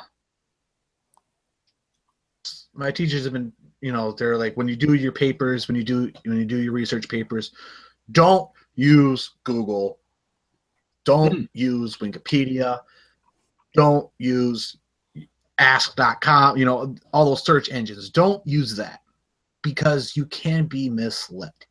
Yeah. And then you have to go through all this other bullshit to make sure that what you're looking at is the correct information. Oh, dear lords. Yep. It takes forever. And considering I can go on Wikipedia right now and edit it. Exactly. And that was Right. one of my school's main concerns too, is Wikipedia is an edited site. It's a user site, like Right. YouTube. And the facts aren't always, accurate. And then, like, if you click the links on some of those wiki things, the links are broken. So somebody will cite something and put a link there so it looks official, but then you go and click the link and it's an error 404. Doesn't exist. Right. Yeah. Hey, so Loki, not to harp on this too much longer, but for religious accommodation, I'm reading the United States Department of Labor. Title VII requires federal agencies, upon notice of request, to reasonably accommodate employees whose sincere held religious beliefs, practices, or observances conflict with work requirements unless the accommodation would create an undue hardship. So that's actually under Title VII of the Civil Rights Act of 1964. So that's federal. So even if it's Washington State or California State, it doesn't matter. It's a religious accommodation, and unless it's an undue hardship, they have to grant it. Then I know a lot of workplaces that let people go because of that. Start suing. Even though it wasn't one. Make bank off that. Well, I would talk to a lawyer first. I hate to say it because a lot of people who get fired for that are not the smartest people in the world. Right. And I don't think they will give a time of day to sue McDonald's over it or a grocery store chain because they don't think about it. Ooh. I mean, like I said, with me, I know my rights when it comes to my work because they allow it anyways because it's a state-run business. Right. Pretty much is what a school is. But with some people, they're like, oh, yeah, I got fired because I refused to work on Sunday. Mm-hmm. I'm like thinking, well, there's at least 2 stores here in Washington or even in Vancouver area. Chuck's Produce does not open on Saturday because the owners are Jewish. And Chick-fil-A is not open on Sundays, period. 2 opportunities. Right. So instead of, because I have a lot of people who say, oh, I was fired because of my religious beliefs. I'm like, well, did you go to court? No, because they wouldn't believe me.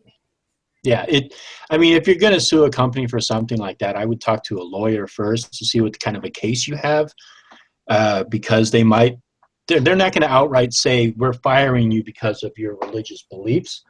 But, no, it's good to talk to a lawyer about it first to see what kind of a case you have. If you do have a case, they'll probably take it pro bono.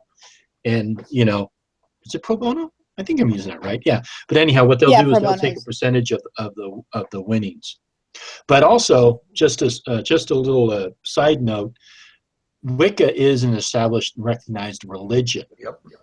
So if you do run into a situation like that and you do practice Wicca, it's covered. It was established as a religion in the United States, thanks mostly on part by the Frosts, Gavin and Yvonne Frost back in the early 80s. So, that's just a good thing to remember. Yeah, and like I said, with my job, it's not a problem. Speaking of established religions, so is Jediism and Pastafarianism. Huh? Yep. Jediism and Pastafarianism are established religions in the United States, Canada, and the UK. Yep. 2 religions that make hardly any sense. Okay. I don't believe that, but okay. No, it's actually true, and that's the sad part. Lay eggs, quote unquote. I'm gonna let you do that. I have time rated, no way. But if you really want to please God, okay, and I'm a kid, or please, you know what I'm saying, but to please God, do and not your own. Celebrating these pagan holidays plucked you and separated God and said, this is the way I must obey me and stop did in the past and become a new person. That's all. I'm not going to get into it heavenly because I know that I want to do anyway. It's just like for a while I do, even though God was telling me, look, I need weed. Look, I want you to stop. And I wasn't even drinking heavenly. It was just and have a bottle of wine or something like that. But at the same time, I need you to be fully consecrated here. And so that's what I'm killing consecrating. I could be a willing and able vessel for my Lord and Savior in His name. Okay? And I'm watching this video. Anybody, I'm not trying to make anybody. That seems to be about it. But your reasoning might be the same reason why you're wearing a canvas potato sack. I was listening to the whole I don't drink wine because I'm like, but everybody in the Bible drank wine. Yep. I don't understand their thing of, oh, alcoholism is bad and the Bible says so, but they're also drinking more wine than anything else in the Bible. They mentioned water a couple of times, but water into wine too. So there's that. Exactly. It's one of those, wait a minute. But they do that in the Bible.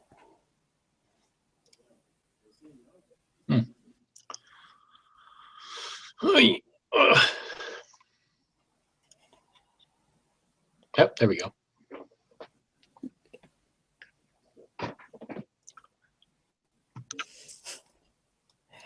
Oh.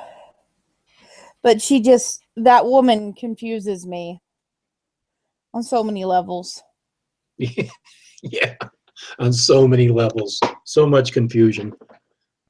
I mean, and the fact that it took her reading the Bible front to back, and she's like, I gotta live exactly how this book says I should. That's pretty much what she did. Right. Even though I look at it and I'm like, it's a great story. It's horrible morals sometimes, like get your dad drunk and sleep with him. Right. And genocide and murder and supporting slavery. Or you can be a guy with 12 wives and it's okay, but you see a Mormon with more than one and it's, oh my God, you're going against the Bible. How dare you? It's just one of those. I don't care how many people you marry, as long as you're happy, you're all consenting adults, go for it.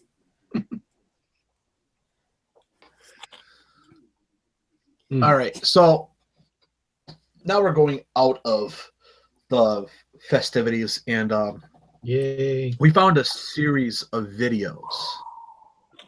It's a set of 15 videos, and we're going to start it today, and then we're going to continue next week and then we're going to keep continuing them until these 15 episodes are done. So there's some future planning ahead.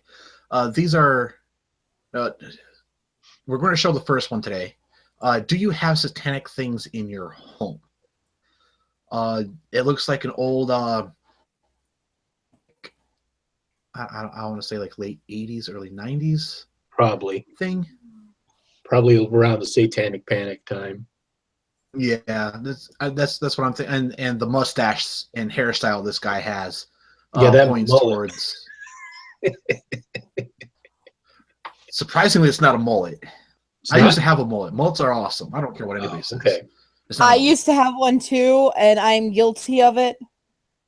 But I cut it after I realized what it was. Party in the front. Business in the front, party in the back. Come on. Yeah. You can't beat that. Then again, I'm the only one in this with hair, so that's not on my face at making a really cool beard. So, I don't know which one's paying more attention to the chat box, but I'm going to ask our audience a question. Before I start playing this video, I want you to write as many things in your house Titanic right now. And as they come up, you two read them. And we're going to see how many of those pop up in this video. It's a 10-minute video. You do realize my entire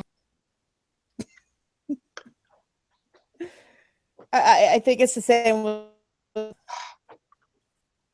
But looking at this, I am wondering because Moat just asked if he was a queen, and I told him yes, he was. You're the fabulous one, damn it.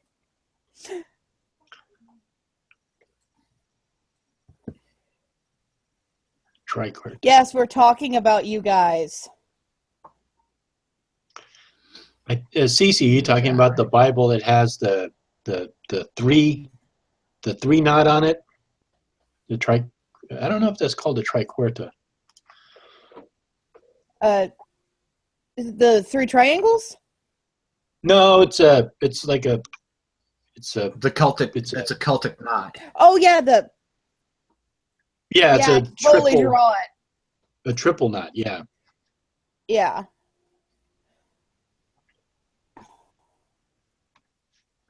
I heard if my computer would speed up here a little bit. I still can't believe I spent all that time doing everything. Like, I haven't messed with a computer for years. I mean, years. Last time I did it, pre-Windows 7. Real quick, David was. We want you to name anything in your house that you believe may be "quote unquote" considered satanic.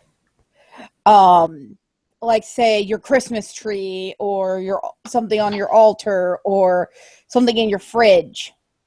Name something that name a few things that you think may be satanic, like my Christmas lights, or my art supplies, or the star that's hanging over there with a bell on it.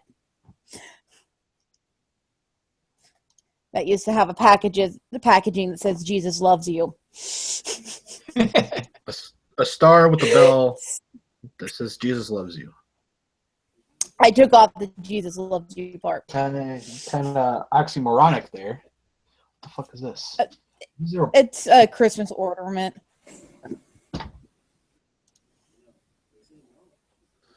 Disney is satanic. Of course. Disney's. Yep. David, I can already tell you're going to hell, you satanic worshiper. Yep.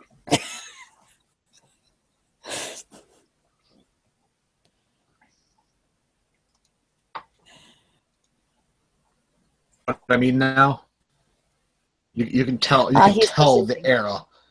You can tell the era this was made. Oh God, that's the 90s. That is early 90s. Is it? Okay. Yeah, I'm looking at it and I'm seeing my old principal. Look, from elementary it even school. has the whole VCR thing too. The whole comb over and the mustache that's fluffier than it. Yeah, that gay porn star mustache kind of gives it away. Whew.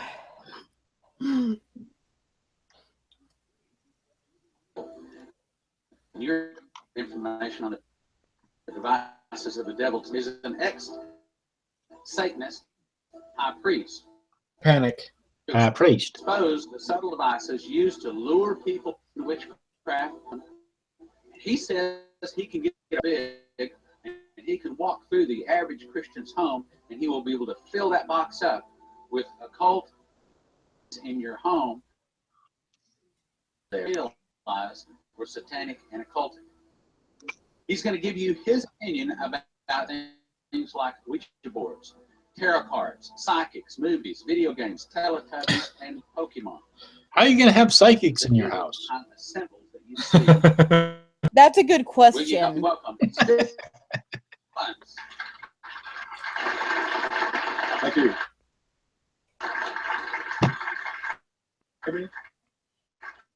Good. Pokemon, the new Satan. Yep. Oh, this guy. Microphone never went out. You can still hear me sing. I don't know. I'm just happy. Oh God, why? Here because there's a mullet. My feet are back. For those kids out there, this is a mullet. That's what I said. And then you said no. No, this guy wasn't up on the screen. It was the other porn star dude. Yeah, but this is the guy who was in the thumbnail of the video. Remember? The king of the You're mullets. asking a former stoner and a drunk to remember something. Yes. Not happening. Ain't gonna I happen. know you can do it. Hamster, start working. I do It have took the a occult vacation. in my living room. We don't- I think with my name Oops. on it. What'd I just do? I'm sorry about this, people. Oh man, that's it. I don't internet. You're fired. You're fired. Of the devil. Internet. A lot of information Come on. Devices. See, this is what I have to deal with on a daily basis. You need a new computer, honey. It's Is a it brand your- new computer. I've only had it for 6 months. Oh, damn. Kidding. But it's a laptop, and it was a Walmart brand laptop, so that's probably why. It was only like $200. Is the hard drive maxed out, or is it the memory? Hard drive is fine. It's the CPU that's acting up right now. Oh, okay. And I've done, yesterday for maybe about 8 hours. It was fine. It was running optimally, but then today I come on and it's slow again. And I went through to just do like some basic cleaning, and it's still acting up. So Okay. I'll figure it out one of these days. One of these days I'll figure it out. All right. All right. How many here like for tonight? Nope. No. Not How me. many here are excited to be with the Lord tonight? Not me. Yeah. Okay. A man? Now, most of the time, when people in the occult, whatever, whether it's witchcraft, any of those facets, by saying that I'm not hurting anybody.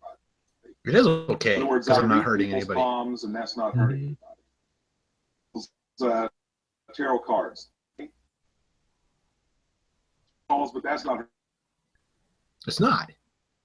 Well, the truth of it is yes, it is, because first you're very important to the Lord. The second person who's hurting is the person you're putting those spells on. You're putting spells on people and hexes on people. You got nothing. Okay, Loki, you're a reader, right? Yeah. How many times I can. reading the tarot? How many times reading the tarot have you put a spell on somebody? None. Thank As far as I know, none. But I've had times where I look at the cards and I'm like, really, I feel like I need to reshuffle this because if I say this, they're going to think they're going to die. But it's like, really, you say it's horrible to try to maybe help a person down a path they want to go down or give them an option. I mean, for one person, I had more cards jump out that needed to, and there was 3 different choices that they had to make with this one choice. What path they wanted to go down. But never once have you given somebody a reading, and said, at the exact same time, you magic them in some way and turn them into a frog or some shit. oh, hell no. That takes Okay. too much work.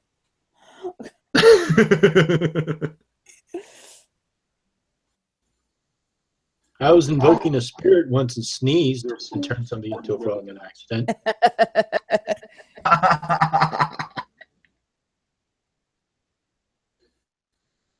Give you a little word of wisdom here. Without your sword, because you don't know what kind of dragons you may have to slay. Any difference what I have to say about it? It's what God has to say about it. Go to Deuteronomy chapter 18, and we're going to say. Bible reading. Did he just say take a sword with you because you don't know what dragons you will have to slay? Yes. So is he telling people you might have to murder people? The sword, to them, the sword is the Bible. Oh. I like my And the shield- explanation better. And the shield is your faith. Yeah. Wow.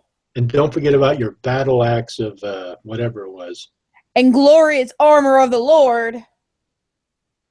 You need to understand Intelligence. the word abomination. Closest word to hatred that you will find him use in Scripture. It's that thing with his whole heart, where he can't even look on it. He doesn't hate the sinner, he hates the sin. God and calling up demon spirits, he hated the sin of Satanism. It says are abominations to him. It says, when thou art come, Lord thy God giveth thee, do after the abomination, there's that word, there shall not be found among you anyone that maketh his son through the fire. That's human sacrifice. Okay, but yet you have people almost sacrificing their kids. You sacrifice, aka murder, hundreds of thousands of people. You have your followers start wars in your name. But no, it's fine. What's divination? Telling. You're looking into crystal balls. You're operating a Ouija board. Cards read. You're calling 1-900-SIN hotline. Psychic hotline. It's a SIN hotline. As to how that works. And then he says, or an observer of times. What's that? Whoa, did he just say telling a fortune by using a Ouija board? Yes. What? I don't understand. Dear Lord, Ouija boards do not tell you the future. Well, I don't understand why. I don't understand why they bring up the Ouija board. The Ouija board was a game. Ouija board is a game brand name. A spirit board is something that you use in rituals or stuff to commune with the dead or spirits that are around, yada, yada, yada, or close paths that idiots have opened by playing said kind of seance-y games and not knowing how to close things. Ouija board is a brand name. I hate it that they say, well, it's called a Ouija board, not a spirit. No, it's a spirit board. That's exactly what you're doing. You're just calling it a brand name. On the box of the Ouija board, don't they say it's for entertainment purposes only? Yeah, they say same thing with the tarot deck. Yeah. And it confuses me how they're like, oh, every board that has the numbers and letters on it is a Ouija board. No, it's not. The chalkboard is a Ouija board. Teacher. Yep.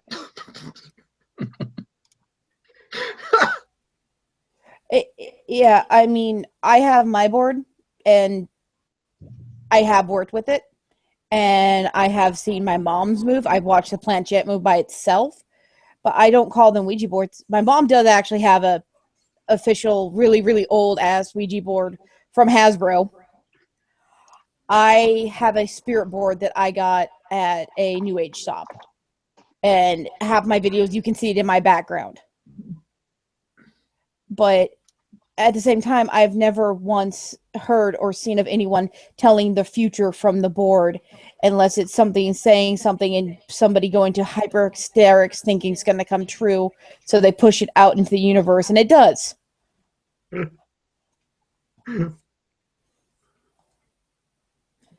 It's...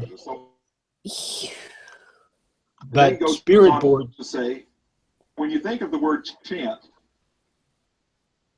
said over, in other words, it's something spoken. It doesn't have to be just spoken. How many know that your kids are using 6,000 to 8,000 subliminal messages on those occult cards every Saturday morning? Whole Saturday morning program of those cartoons, and right later on, you'd see them. And also, an enchanter is someone who doing something. In other words, they make it look real sweet.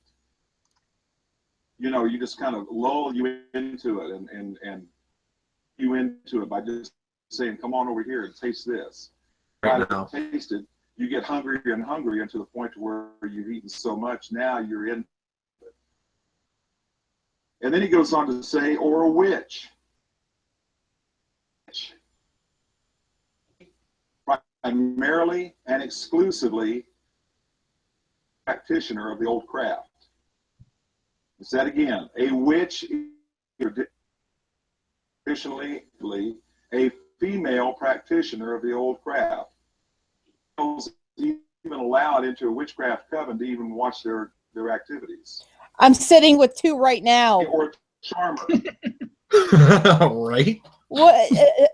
Though I did have this argument with somebody earlier this week.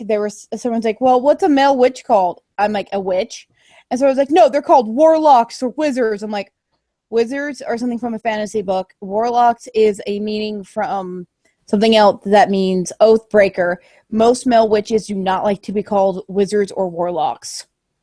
Right. Right. And someone's like, "Well, but witch is Right. only for women." I'm like, "No, it's not."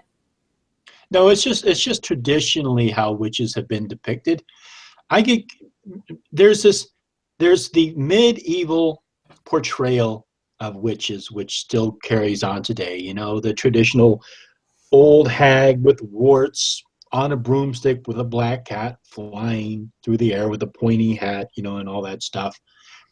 And Yeah. then there's the Halloween actual decoration. people who probably back then helped people through child labor, you know, who were probably women, you know, who helped to cure the sick, and then also would probably tell people's fortunes and stuff like that, who may have practiced stuff that goes farther back. But I doubt that any of those people actually ran around calling each other a witch, because a witch back then was a derogatory term. You know, it comes from the old Saxon witche, or how we get Wicca today. And Wicca, or Wicca, is Wicca, is a male witch. A witch, a witchy, or wiki, is Wicce, is the old term for a female witch. So, you know, as our language evolved, that the gender terms just morphed into one term, witch, which we have today. So a witch is a gender neutral term, but, you know, because of the old mythology and the way that we imagine the popular community sees witches as female witches. Yeah, and Moat, I have to agree. Warlock is a cool sounding word, and it is a cool term. But like I said, a lot of people don't like it because the actual meaning behind warlock is oath breaker. But I still think it sounds cool, and I personally don't see a problem in it. Well, if you actually look at the D&D 4E version, I know a lot of people don't like 4E, Yeah. but you guys can suck a big one. I like it, and the warlock class in D&D actually portrays that oath breaker definition, which I thought was actually really cool. Yeah. Is that they actually got that information and they played it into the class in D&D. I thought that was actually really, really cool of them to do that. I do too, and I believe it's still in 5th. I'd have to double check in my books. I'm just too lazy to get up right now, and my cat was sitting on me. So, and the whole black cat thing, yeah, I own only a black cat and a black rabbit, so sue me. But I got a black cat and a black and white cat. yeah, And cats also, rock. I don't think the D&D description of warlock is going to help us in the real world to describe people who are witches and who No. identify themselves as a warlock. I know that warlock I just thought it was cool. Yeah, I think warlock has Scottish roots. Yep. And I have heard the term oathbreaker, and I think something else. I know that some people are trying to reclaim the word, like I know Christian Day calls himself a warlock, and some people are trying to reclaim that word. Personally, Yeah. I don't have a problem referring to a man or a woman as a witch if they identify themselves as that. Obviously, if somebody doesn't want to identify as a witch, they want to identify as something else, and I call them a witch, that's a problem. But Yeah, I mean, it's their choice of what title they want to use for themselves. I mean, I consider myself pagan or a witch or whatever you want to call me. You can call me magician, you can call me a mage, you can call me whatever, but in the end, I'm still Crystal. Whatever title you want Just to don't add to me. Just don't call me late for dinner, goddammit, because I'm cooking there it. you go. Right. That's what I was going to say. But most of the time, I'm cooking it because one of the other titles I've been called has been the kitchen witch, because a lot of my stuff that I used to do on Tumblr was a lot of stuff for recipes. And I really should get back into doing that, but I've been lazy. Which But other witches it's a don't do? Yeah. Bleh. The thing is a title's a title. If you get offended by a title, then maybe you should stop and see why you're getting offended by the title instead of making up a reason for it. Right. But I do get a little antsy when they're like, men can't be witches. Yeah, they can. Assholes. We're not sexist. Yeah, All we're right. just fucking sexy. Who said that one? Who That said was that? Soren. That was Soren. Oh, okay. Good one. +1, sorry.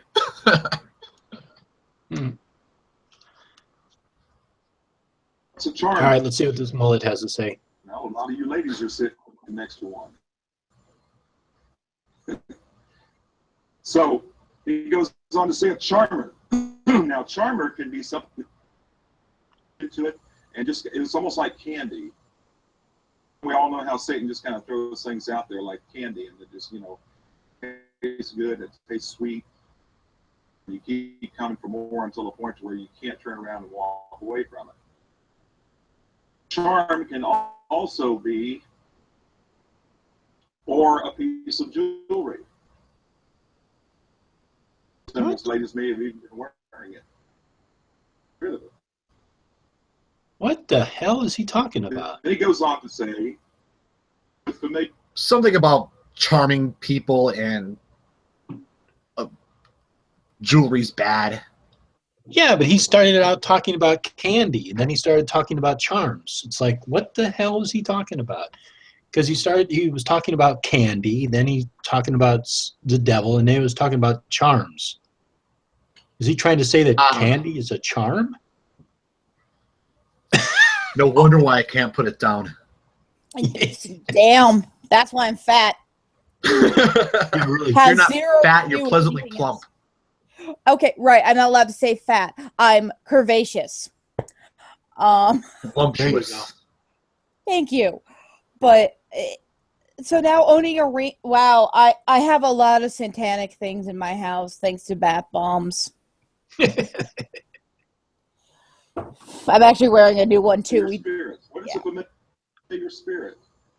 A demon entity that is familiar with you when you are born again. In other words, when you give your life to the Lord Jesus Christ, you on a road path for you to walk, you are now assigned by Satan himself at least two, more than often than that, at least two demonic spirits to be around you 24 hours a day, 365 days of the year. But they don't take vacations? And they do an excellent job of it. A lot of people. Person that's been in alcoholism, intoxicated every night. Sometimes even gets through the door and he falls down, or he can't feed his wife or his child. Gets delivered of that. Delivered of alcoholism. Freedom. Now, guess who the first people he's going to meet? That's not by coincidence. The other thing is, let's say you've got a person that's... Of course it's not by coincidence. They're your friends.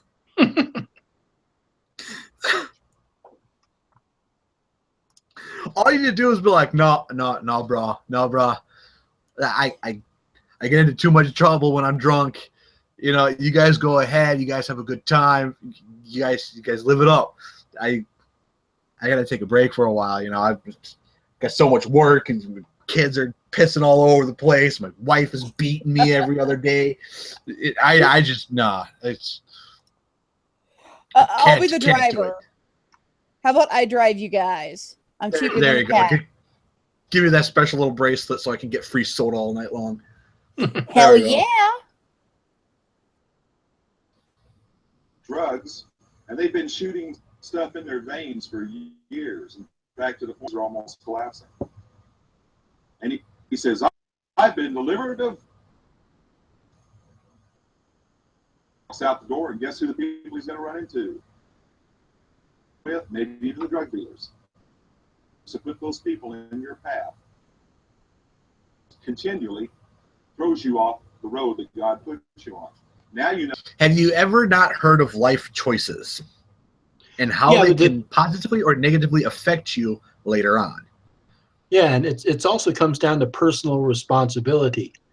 You know, it's like what they do is they say that anything wrong is a demon. So alcoholism, drug addiction, pornography, violence, anything, all of these are demons. So basically it's not your fault. It's the demon's fault. So Satan. what it is, so what you have, you don't have to accept responsibility for your actions. That's my general consensus on the whole. Is you know the whole the whole praying for forgiveness.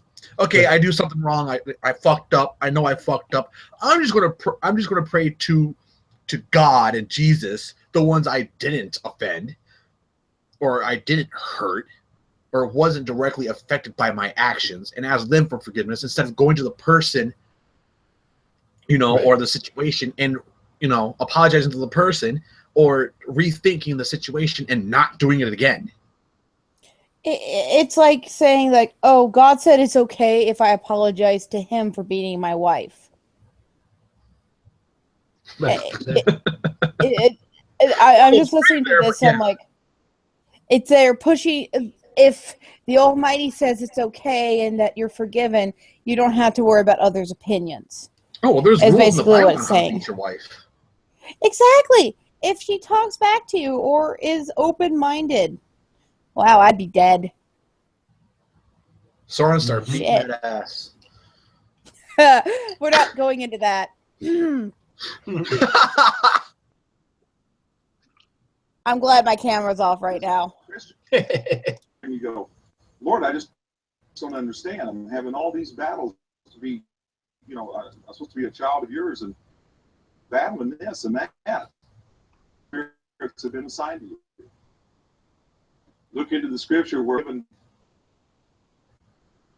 I was given a thorn in the flesh, a messenger of Satan to buffet me, or he became a Christian. He tormented and killed God's people. It was sent to him to tell him day in and day out, 365 days a year. This must be an old tape. How can you use to kill his people? That's how that works. Then he goes on. Oh, by the way, let me say this. That you contact, when you're trying to contact the spirit of Uncle Tom or that have passed on into the never, never world. Let's see what God's word says. It says, it is appointed for one man, and after that, you just keep coming back. Okay, well, it is appointed once for man to die, and after that, around as a spirit. It says what? Oh, so there is no comeback. Contacted. When their eyes roll up in their head, and they're supposed to be talking, when these people that go to these seances, and that's where you have a meeting, the person is supposed to be in contact with this never, never world. Some one of your family members. Why is he calling it Never Never World or Never Never Land? Because he's an idiot. Well, yeah, that is obvious. All of a sudden, only Bill would have known that. It's amazing. Nope. It's a thing. So, just because Yeah. his. Oh, it is? Yeah. Oh, just be- just because it's his book that says that there's no such thing as reincarnation doesn't mean it's true. Are you sure about that? Yes. Stop bringing meaningless offering. Yeah, stop bringing meaningless offerings. But isn't that's why I don't want a fruitcake. It's meaningless. Yeah, I mean I mean these old arguments is nothing new. It's like it's just it's frustrating. But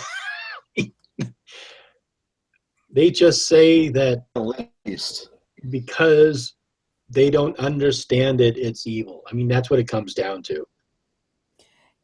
That is their argument behind everything. If it's not in their Bible or they don't understand it, it has to be the work of Satan. It Yes. can't be anything else. But if it's good for everyone, it's a miracle. And Right. Jesus did it, or God did it, or Yahweh, or whatever they call him this week. I think he has more names than I've ever seen. Yep. And I did a one of my first videos that I did was like, why don't they do this to Hindus? Why don't they do this to Buddhists? Why don't they have this many videos and this many presentations on other religions besides people who identify as pagans and witches? Because they don't think Buddhists sacrifice children. And because in most of the Bible it says witches or stuff like that. And so they automatically jump to Wiccans or pagans. And they don't think, oh, it doesn't say anything about Buddhists. So they're okay, I guess. Yeah, but they're pagans too. Well, my answer to that is it was back then. Yeah. Today, I hear a lot of arguments against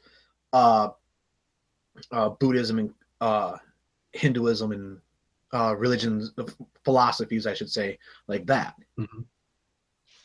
Mainly because of the reincarnation and the whole meditation, becoming at one with the universe and stuff.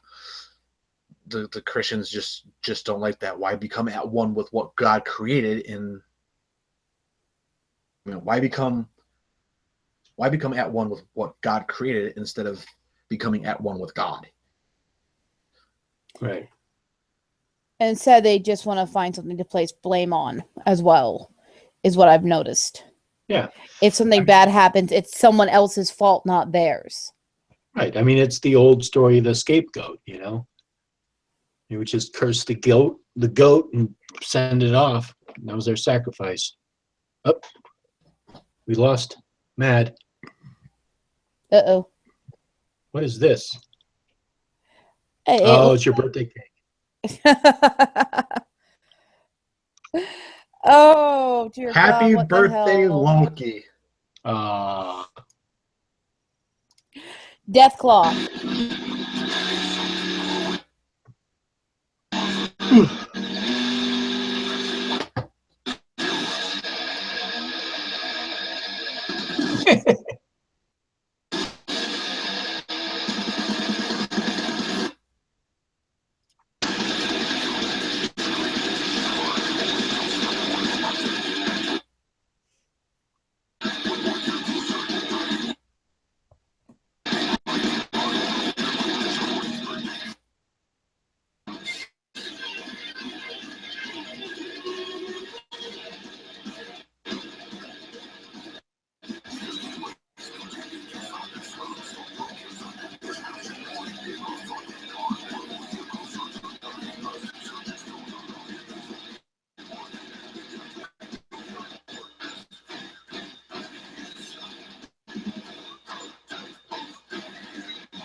I love you guys. I had to. Oh. You want to know what's sad is I used to watch that show on a weekly basis. So I did too. I had all their albums when they first came out. So I was real big into these guys. They're a actual band, actually, too, and that's what makes me smile. Yeah. And I just listen to some of their songs, and I'm like, and you realize they describe themselves as almost fluffy bunnies. It's great. But Well, it was a hilarious cartoon when it was out. I don't know if they're still making them, but a lot of the songs are just hilarious. Trying to get that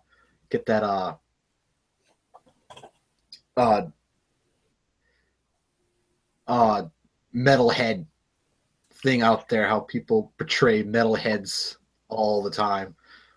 That was actually that actually came out around my 19th birthday, and my buddies played that song on my 19th birthday. So I thought I'd pass on the favor since you're hitting a quote-unquote milestone. Oh, there you go. I'm hitting the big 3-0 thing. I've been out of high school for a while now. I'm thinking 15 years ago, I was 15 years old and wishing everybody would forget my birthday. Now I'm wondering. It happening here. Yeah. My mom actually used to think my birthday was on the 12th sometimes, and I would laugh so hard. But she's the one that popped me out in the morning, and she thinks it's the day after. I'm like, Mom, what kind of drugs did they put you on to make you forget a whole day? Well, maybe it was a very long birth. So she's like, wow, it took so long. It took a whole day. Oh, man. Apparently, she went into labor at 3 a.m. I came at 5. I was a quick kid compared to the other two bastards that are my siblings by birth. My daughter was actually really quick when her mom texted me saying I'm going to the hospital. Met up with her at the hospital, and an hour later, there was baby. My sister apparently was a quick and painless one. My little brother, he's why she got her tubes tied. His head was huge, and like Logan, he beats you on having ears. His ears are much bigger than yours. Wow. So there is somebody who kids has got big flying ears.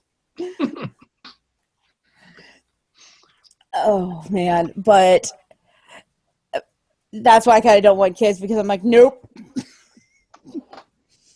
I don't want to deal with that for 9 months and then be screaming in pain for an entire day. Yeah. If I wanted to do that, I would. Yeah. And then you have to put up with them for 18 years plus. Yep. I mean, damn. I mean, congratulations to anyone who's a parent and who can do it. More kudos to you. What are you showing us? Aww. His little babe. Oh, Aww.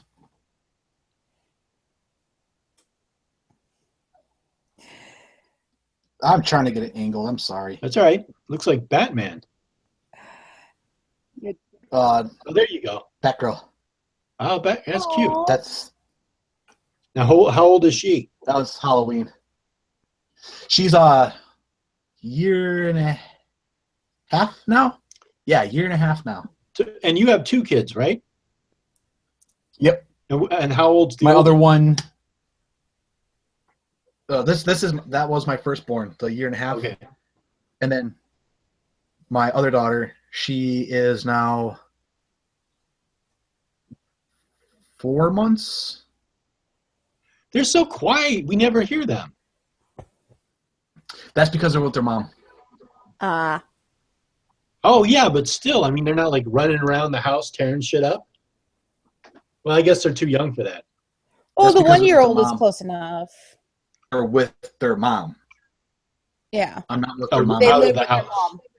Yeah, I'm not with. Oh, with I their see. mom anymore. Oh, okay. So they don't live. I see. Okay. She's got primary placement of them, which really sucks. But I don't have a job, so I can't really complain. But you get to see them every so often? Yeah. Okay, good. Yeah, I get. Yeah, just that that's not. I actually got my.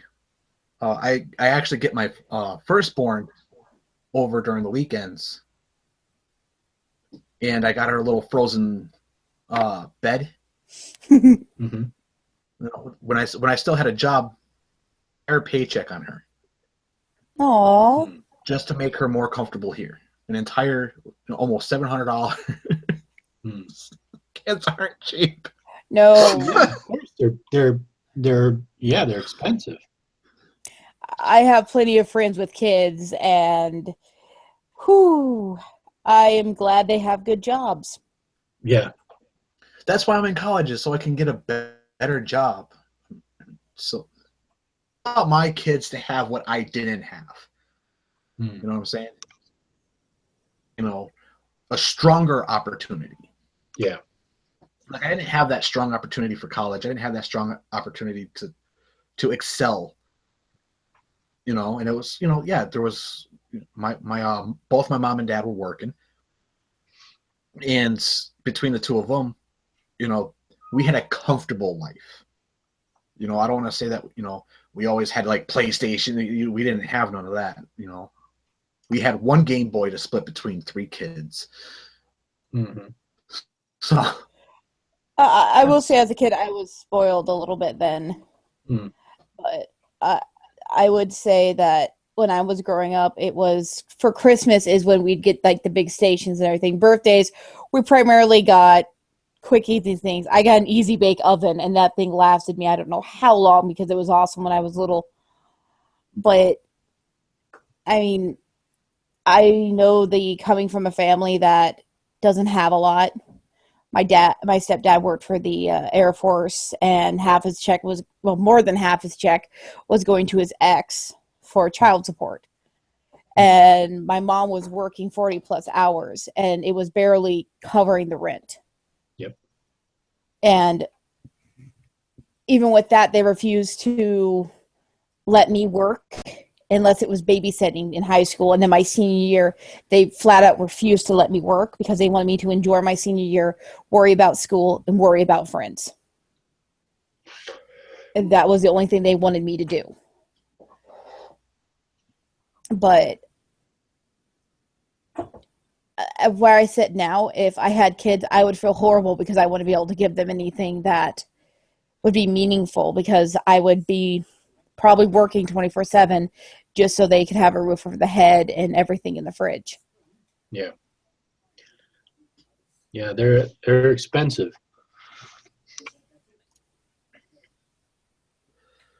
Gotta start on those college funds early. Mm-hmm. Yep. Real. By the time I'm done with school, I'm gonna be 60 grand in the hole. Wow. At least and student loans, you can't write those off. They stick with you, even if you declare bankruptcy. Yep. Medical bills will disappear. A lot of things will disappear off your credit. Student loans will not. Nope. And sometimes you end up paying triple what you were given. Oh yeah, because of the interest rate. I know, it's ridiculous. 25%. Yeah, it's ridiculous. 25%. Yep. Yeah, But then again, I am joining a STEM field, so. Yeah.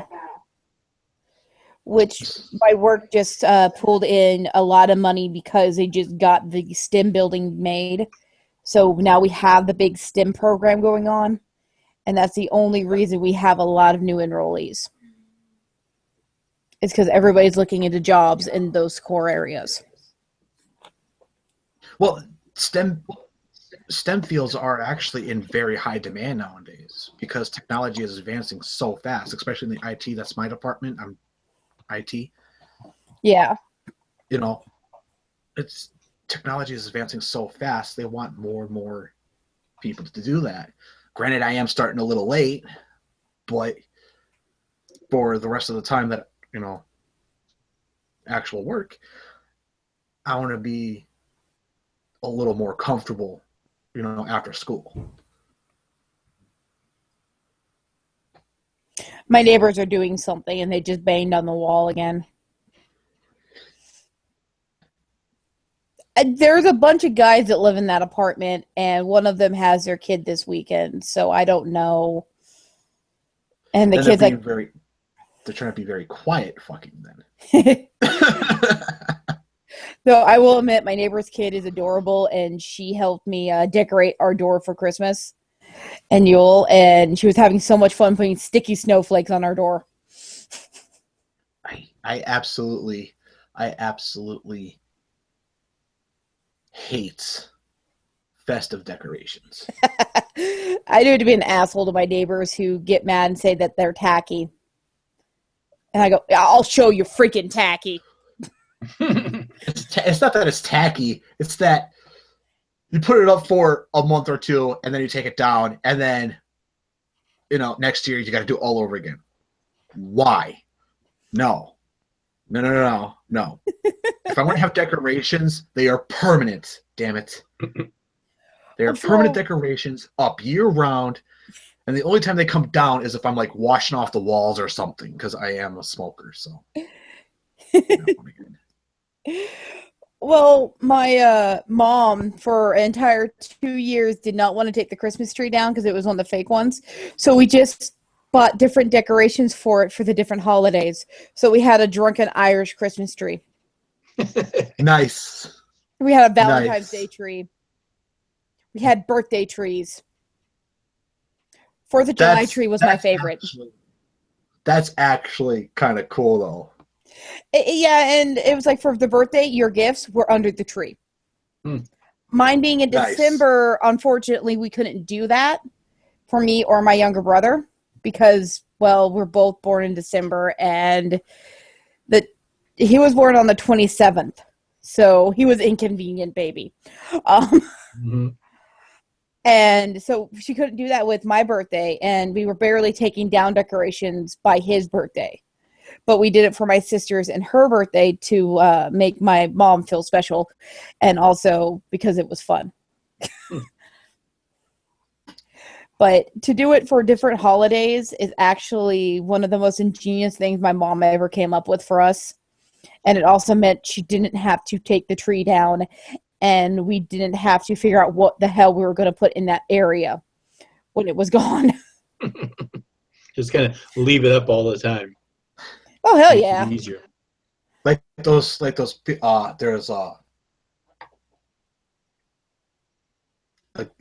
I used to live in the ghetto, so the ghetto I used to live in, one of the houses, they never took down their Christmas decorations ever.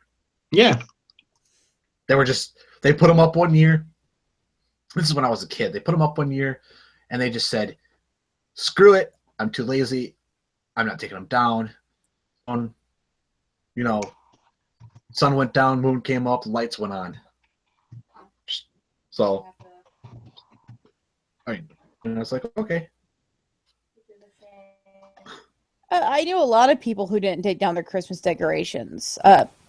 I'm shocked my parents did everything they did for different holidays. I mean, for Halloween, the entire yard was set up as a graveyard, and my mom bought an inflatable, pumped up, freaking,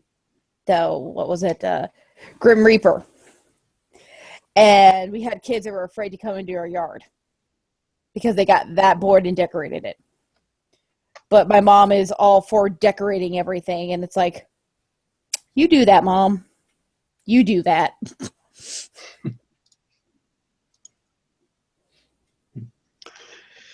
Well, I got to get something to eat. Yeah. So I guess next week, same time. And should I host or you want to do it, Loki? Yeah, let's. Is your OBS working? Mine's not. It's working, but it's glitchy, and that's what I'm worried about on mine.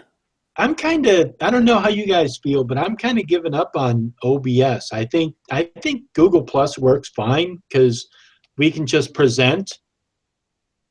I mean, what do you think? Google Plus works fine. I like the other thing that we had going as well, that actually the videos moved a lot smoother. Well, like Logan did that. He did it on Google Plus and on his OBS, and they both worked pretty well. Yeah. but okay. So this is my thinking of it though. Okay, so we have like let's say stream of information going from here to Google Plus. Okay, so we're getting that video feed, and then we have my feed, your feed, then we have Loki's feed. Okay, if we have OBS, now what we have is we have OBS's feed to Google feed, your feed, my feed, Loki's feed.